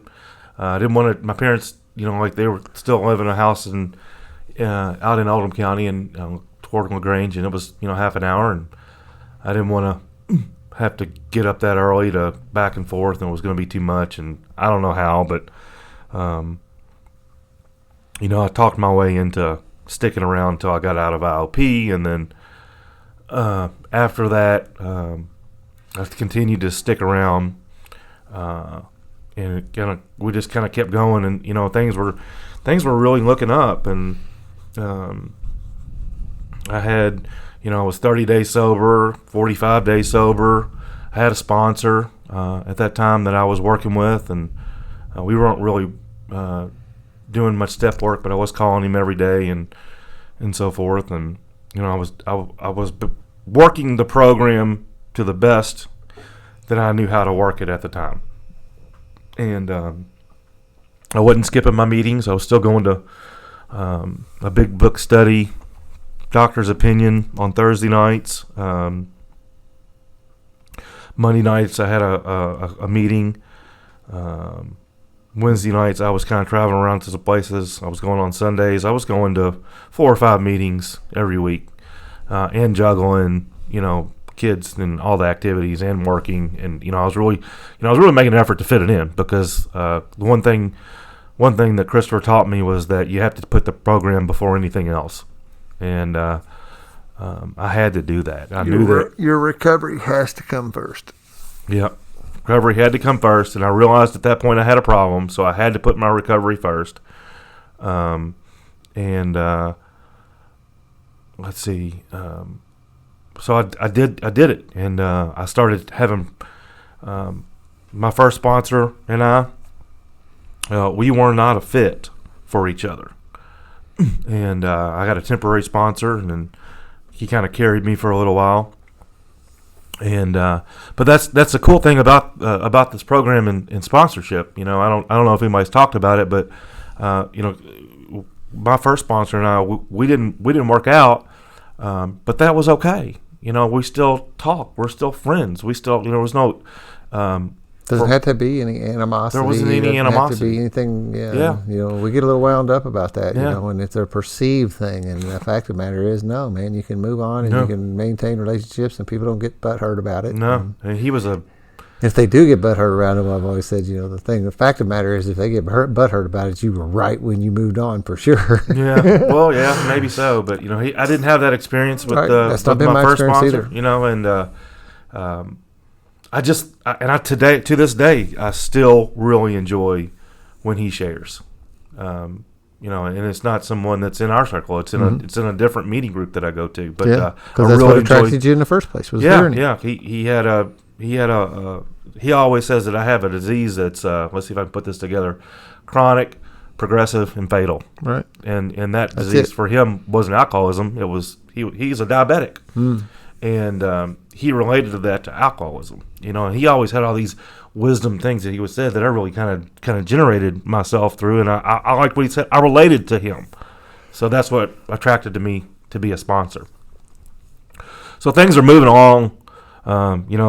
We're kind of got out of the weeds. We're 30 days sober, and I'm still staying at home, and I've got a new job. I've got a new company truck. I'm managing my stuff. Things are getting better. I have a commitment to work my program. I've really talked to my wife how I'm sorry. But we still had marital issues that hadn't been resolved from my drinking. All that doesn't get fixed in 45 days. No doubt. The night I got my 60-day chip is the night that I really got some consequences. They were meaningful consequences, and they were very tough for me as a person to deal with. I don't know how. Quite honestly, I don't know how I made it through my 60-day night without drinking. Yeah. But what I do want the message to simply be is that even in early sobriety, if you start picking up tools that this program offers you, then you can utilize those tools, and you can utilize those tools to keep yourself sober. And for me, I had life happen, and I had to figure out a way to stay sober, and I did at 60 days. Because if you can go through this program and you can use the tools that are there, and I think the biggest tool that was there is that I wasn't a victim at that point in time. A whole life I've been a victim. We have this step work we do, and as I went back and looked at all my step work, I was a victim in almost everything. Self-imposed victim. Well, see, I didn't realize that until I did Right. that work. That's the magic. Yeah. When you do that stuff, and you can find out all that crazy things that are in your past that has been controlling you your whole life. Like I talked earlier about how my colitis had controlled me my whole life, and I knew what the effects of that were. When I worked the program, I realized that I had all these things like fear of rejection, didn't like being alone, all of these other character defects that I had that brought to the table. So now I can see these defects coming, and I can go a different way. And that took time to do some work there. But Yep. I definitely got through some very tough times, and I was able to do that sober. And as a result of having these 12 steps principles working through you, and you weren't even done. I mean, you were in the steps. I hadn't even started the steps. Really? No. Wow. So this was just on fellowship alone, basically. It was on fellowship alone. I called. I'd had a temporary sponsor who was carrying me for a while, and he was a great guy. Still is a great guy.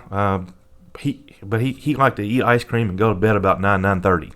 That's what he likes to do. And it's kind of ironic as I look at the clock. That's what time we are at right now.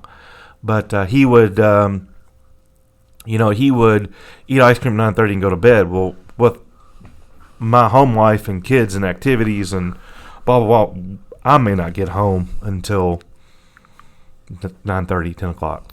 It was just brutal.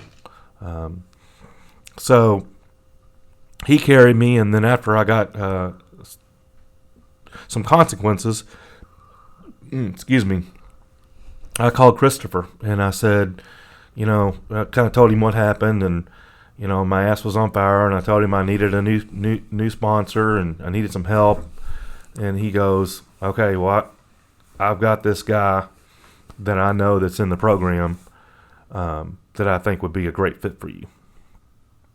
And he said he'll be at this meeting on Tuesday night if you want to come. So, I thought everything was going fine, up to my 60-day mark, and then after that, everything just came crushing down, right? So now I'm back on fire, and I'm really just back into fixed management control, and I don't know what to do, but I know that if I make the decision, it's going to be a bad one, and I needed to trust someone. And at that time, the person that I trusted the most with everything was Christopher. So I called him. He said this guy's going to be at the meeting on a Tuesday night, and it's a wonderful meeting. We talk spiritual underground, Name of this podcast. Yeah, and I went, and gosh, I walked into the room and I was so intimidated because the fellowship there was amazing.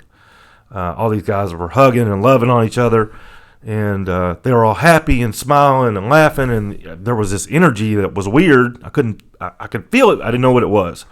But I was definitely intimidated by it, but I knew that I needed to go find this one guy. So I actually had quit coaching a soccer game. In the middle of a game, someone else kind of jumped in and helped out. I took off, came to this meeting, didn't know my sponsor, didn't know anything about him, I might have heard him share one time. But Christopher said this is the guy. So I got with this guy. I asked him to sponsor me. And, man, we got to work real fast. Christopher's really good at pairing up people, too. He is, yeah. So this guy's good for you. A good match. Yeah, this guy's a great guy for me. And this guy's I feel like I've got the, one of the best sponsors in the world, if not the best. I always say, have you ever heard me speak? Yes, I have. I've heard that. Yeah, I stole it. Good. I don't care. Okay, all right, good. I'm glad. I just thought maybe it was a coincidence you were saying that. Oh, no, I stole it. All right, good. Cool. But, yeah, he's definitely, to me, he's the best thing. He's the best sponsor in the world for me. That. Just so everybody understands what happens is that when I usually speak, I say I have the best sponsor in the whole world. And if you don't think yours is too, keep looking because he's out there for you. And I say the same thing. I have the best home group in the whole world. And if you don't think yours is, keep looking for your home group because it's out there someplace. And so Josh just said his sponsor is the best one in the whole world. You got it. And, I don't even know if I've ever heard him share. It's just what Christopher told me to do, and I did it. Trust him. I did. And I got together with my sponsor, and which is Frank. Yeah. Who was here on the podcast. This might be the latest one out. I think there might have been one after that. I don't know. I think it is. Recent podcast. I think it's the very recent most podcast. Yeah. So, that's it won't be by the time yours comes out. Yeah. But his story was great, wasn't it? Yeah. Wow. Yeah. What a great story he has.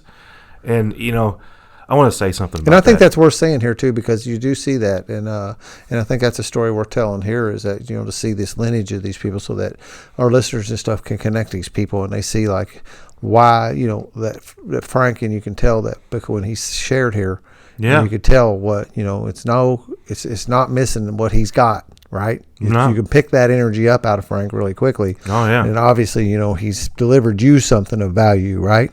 Oh, yeah. And so now you got that energy, that's unmistakable, and this is a thing where, that makes a big difference in a guy's life, man, who, that match. Yeah. I'm not saying that it's because of frankness, so it's the match, it's the pairing. I knew instantly that we were going to work well together. Although Frank's a great sponsor. What's that? Frank's a great guy, so I don't want to, don't take that as disparaging Big Frank. Right. Not Big Frank, ain't Big Frank no more. No, you know what? He was the right guy for me, and he did so much for me. He was able to walk me through all of my 4-step. He was brilliant, and soft and firm at the same time, but he was so thoughtful on how he helped me understand where all my resentments and all my problems that I'd had with people through my whole life. He was did a very great job of helping me understand what my part in it was. Yep. You know, Frank had a great sponsor. I mean, yeah. And you know, and I want to say something about that too, though, because you know, I think sometimes people kind of get involved with this. You know, oh God, I got to get a sponsor thing, and how can anybody? Nobody can really help me, and blah blah blah. Like, you know, I think that, you know, I've heard it said in avoidance of getting a sponsor. Is that what you're saying? Yeah, in avoidance of, you know, kind of new to the program, maybe hadn't done a whole lot, didn't understand the benefit of it. How can some guy it's really that's not a doctor, like you were saying earlier about walking into some of these other places, and it's tough. Yeah, but someone that doesn't have a degree, someone doesn't have all this, you know, course knowledge of all this stuff, someone's not trained. This is lay person. How can this person that knows nothing about me help me? You know, and I'm supposed to go talk to this person and tell them everything about myself and all the stuff that I haven't told anybody, and I got to talk to him about this stuff. You know, that's great, and I think some people might. You know, I was standoffish about the understanding of getting a sponsor. Me too. You know, but man, I tell you what, the blueprint for our program is in the big book, or in your codependency book, or your sex anonymous book, or whatever book. If you want to dive deep into the program, find the 12 steps. Yep. If you want to dive deep into the program, you know, I think that there's a great opportunity for people to look at the TSSR to really dive deep into it. But there's already a manual that's there. So the sponsor doesn't really have to do everything and all that stuff. The blueprint's there. Your sponsor's just kind of there to walk you through the steps. He's a guide. Help you with a shaman, a coach, a whole bunch of that. Yeah. Mentor. Yeah. Sounding board. Yeah. A lot of those words, you know, that's, as we, again, you know, it's the first word of the first step. Yep. We don't do this alone. You cannot. You can do those 12 steps by yourself. Yeah. You won't get what's available to you by doing them by yourself. Until you start connecting and doing this thing. Of course, you can't really do a fifth step by yourself, and you can't. Right. And I would rather not do a third step. I think you know, and I think but I think a lot of people try to white knuckle it, and I think they think that, well, if I read this book and I go into these meetings, then I will be okay. But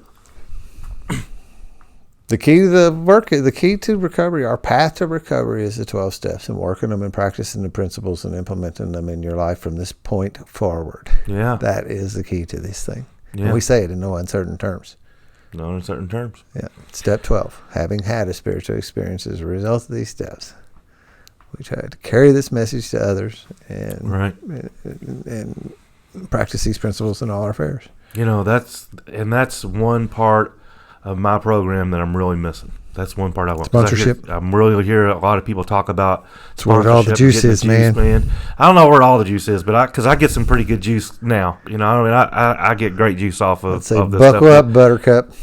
Buckle up, Buttercup. I do get some. Well, I don't know. No, I meant when you start sponsoring people and you actually start doing this thing and you're actually doing this guiding and that mentoring role, that really does. That's what carries me today. That is my sustaining. That's what sustains me today. Yeah, it does. I want. We got so many doggone sponsors at Spiritual Underground. You know, people raising their hand. You know, like it's a little overwhelming for a new guy to be going. I think somebody says it's a sponsor party or something. I don't know what that is about. Sponsor party. Yeah. So so you worked through these steps with Frank. You had the miracle happen. Yeah. We got to flew through it. I mean, we flew through it. What about you? What do you have any idea? Probably 6 months. Yeah, I would say that. Well, the book says 6 months, and I tell a guy, I promise him if he'll do what I tell him, he's going to be through these steps in 4 to 6 months. Yeah. We were thorough about it. I did question myself toward the end of it because I went through all this stuff. I really second guessed myself a lot about like, okay, well, did I do it the right way? You know, because I don't think everybody teaches the steps the same way. They are the steps, there's a guide, but I don't think everybody teaches them We the call same it way. tribal knowledge. Christopher Yeah. and I do. There's Yeah. tribal knowledge out there of how certain people lineages is really a sponsorship Yeah. and how they go through the steps. Right. And Frank's comes from a different direction. Yeah, it does. But you know what? It worked for me. Yeah, right. No, right, it works. right. It doesn't But matter. I was They very all work. second guessing of myself in it because I talked to Christopher about should I do them again. I just finished them. Should I do them again? Because in our room, I don't know. I haven't been around long enough, but I don't really know. But in our room, I know that we don't work the steps once. A lot of people work the steps over and over again. Crossed over my fourth. I'm in my 5th year of recovery. I'm working the steps for the 3rd time in those times, just for a matter. And Right. And I did it twice in my first 2 years. Yeah. So I had talked to Christopher about finding someone to take me through the steps, and that person was going to be you.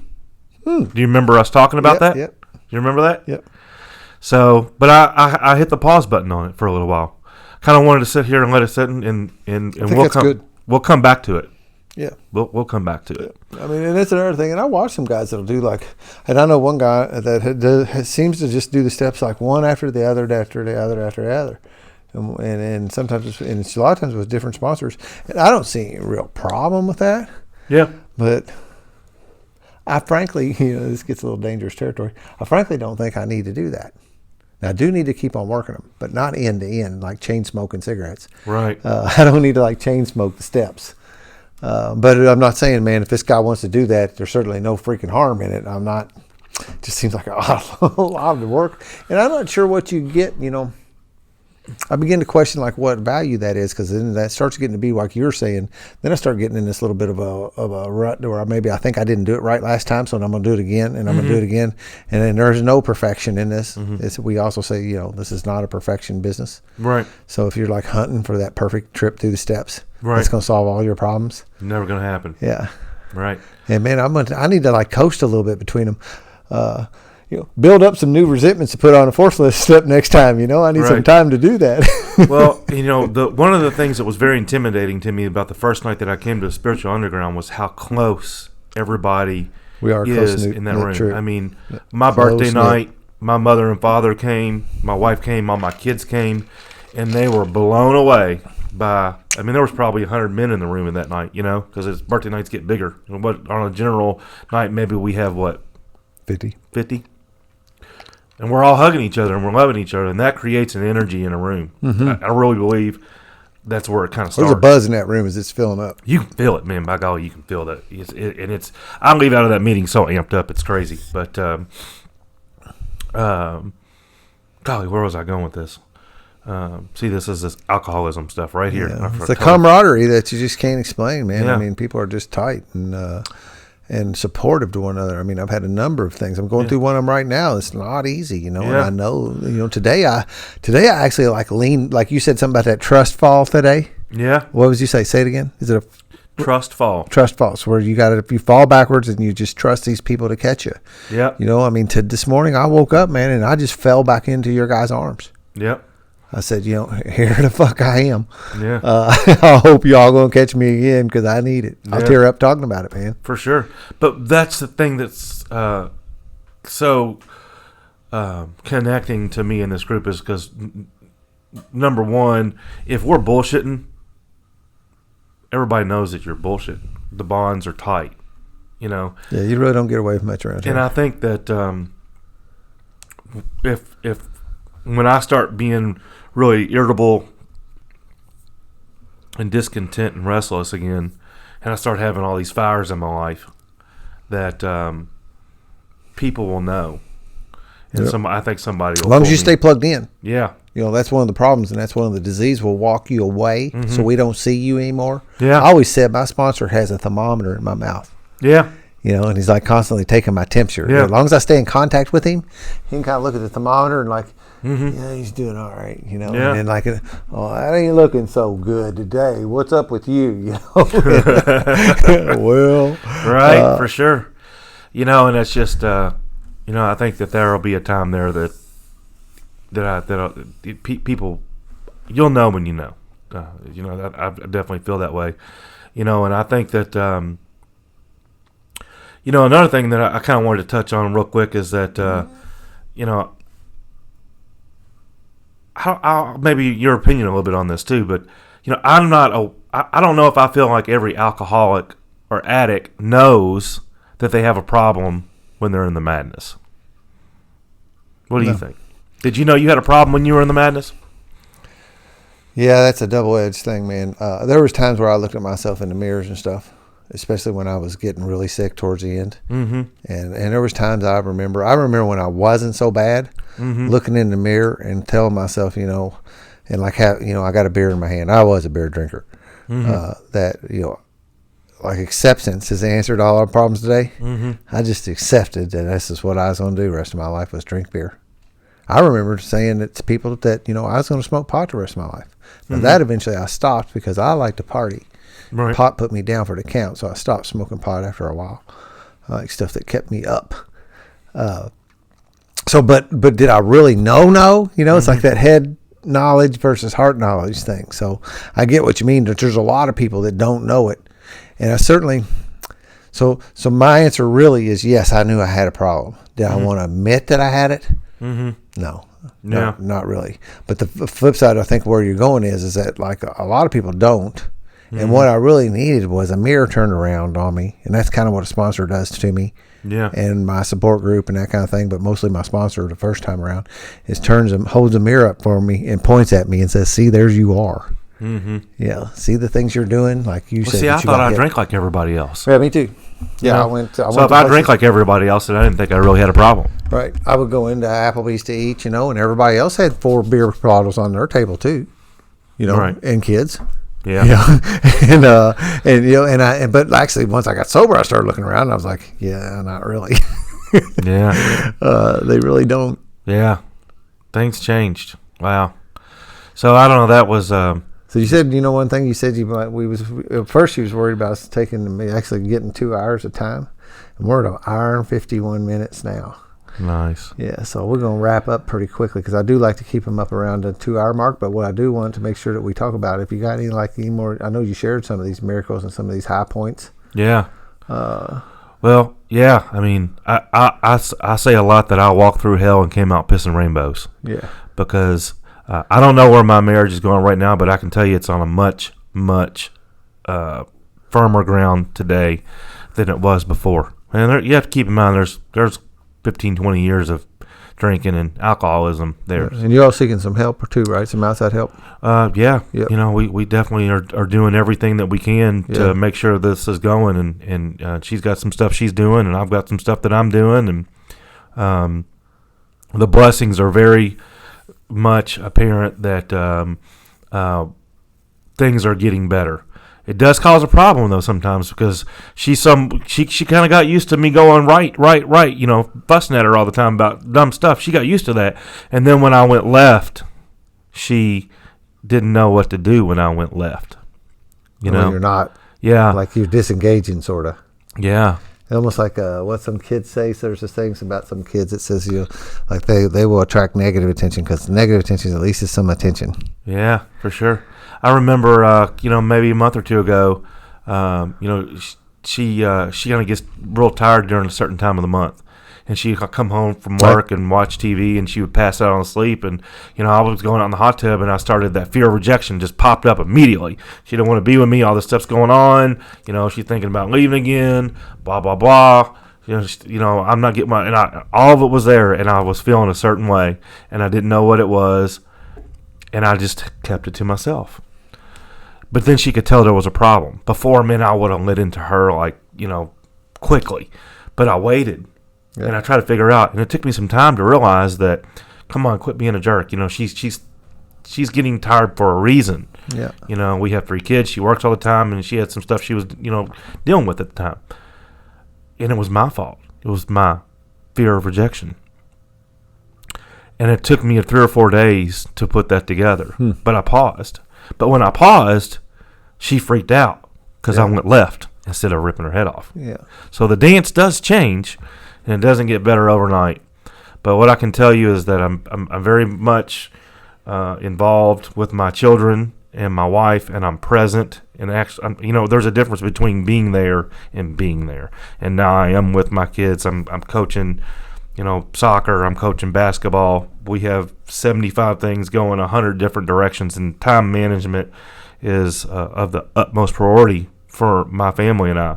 However, I'm there. I show up and I'm involved, and I want to be there, and that's the promise that's coming true. Yeah, man. That is, no doubt.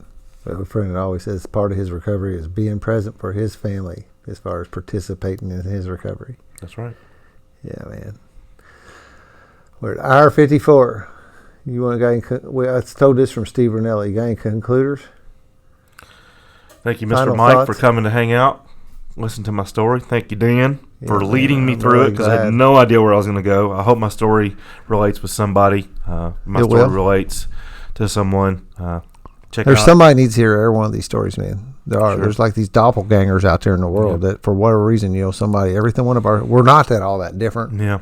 But somebody goes, oh man, there's a bell will go off and they'll go, Yeah. I challenge people to challenge and think about how they're thinking.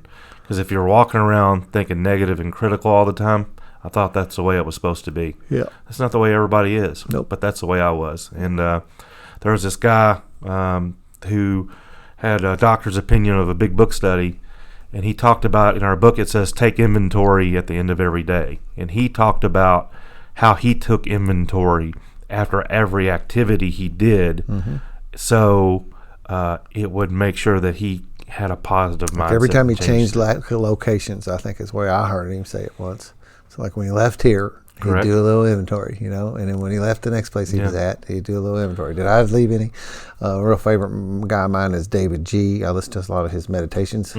He has a really good meditation about, and he calls it Aju and something else too, like Sanskrit kind of name words. But basically he's saying, are you leaving behind bad energy, or are you leaving behind good energy? Yeah. And when you leave a place, what did you leave behind? And give that consideration. Not just did you hurt somebody, Yeah. right? Because that's a little one-sided, right? Right. Did I do any good in there? When I left that spot, did I leave good energy behind me when I left? Because that's what my goal is. Yeah. It's not just to not do harm. But you have to have a positive mindset. You do. And be in a positive and in good spirits to leave that behind. You do. I don't You know have about to everybody arrive else. with it. Right. You got to have it all the time. And, not that you have to have it all the time, but you don't always have it. But what I had before I worked this program was always critical, negative thinking, poor, pitiful me. I was always a victim. Everything was everybody else's fault. And I never had much positive to say about anything. Yeah, man. If that's your thought processes, that's not how everybody thinks, and there's a better way. Yeah, man. Great way to close this thing. Great way. Cool, man. I am so glad you came in here today. Thank you for having me. Yeah, you ramped up, and I did. we got her going, and it was a great story. Thank you, Mike, for joining us. We'll get you in here, and as I was sitting here the whole time like this, I'm like, you should be here sometime soon. We need to get your story too. Spiritualunderground.org, spiritualunderground.org is where these show notes are. Podcasts can be found on all the major podcast players. Darren Frank's music's wrapped around this. Thank you, Darren. And TSSR, 12-Step Spiritual Recovery at Amazon by James Christopher Cohn. If you're interested in starting meetings, there's also a 12-Step Spiritual Recovery.com. That is a big old URL, but it's there, 12stepspiritualrecovery.com. You can learn about that movement that's bringing 12 steps a little deeper, or a lot deeper, and making them available to everybody. Thank you all for listening. We crossed over 2,500 listens just not too long ago. Podcast keeps on growing. Please share it, and if it touches you, send me some feedback and let your friends know, and take a little drink of this juice we talk about in here. Thank you all for allowing me to participate in my recovery in this manner tonight. Peace out.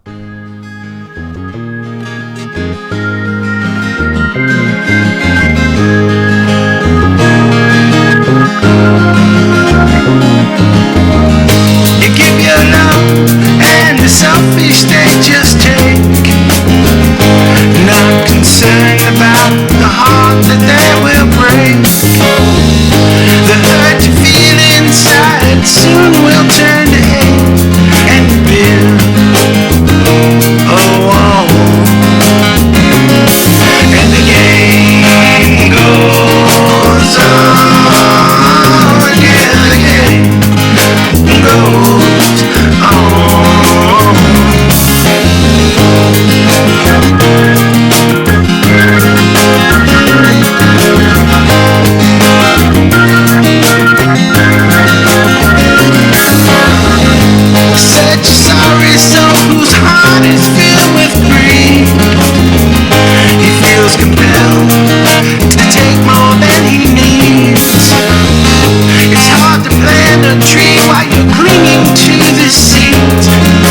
will not grow. And the game goes on. Yeah, the game goes on.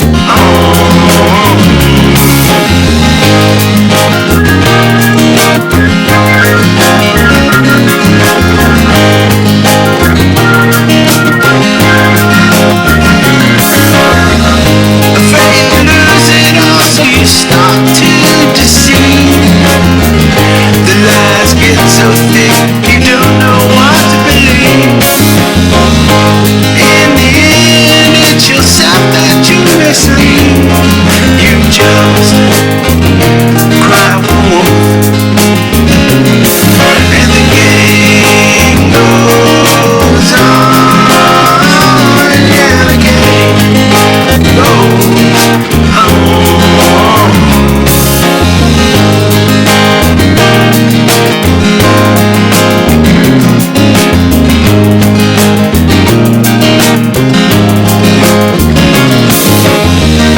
It doesn't matter if you want to play or not. Life's gotta crawl away, putting you on the spot.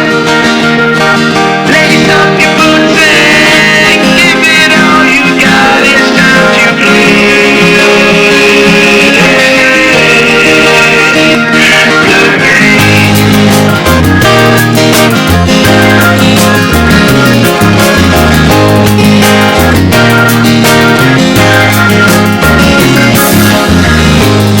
Every now and then a pure soul comes along. All is right with her, she's not afraid of being wrong. Listen with your heart while she sings her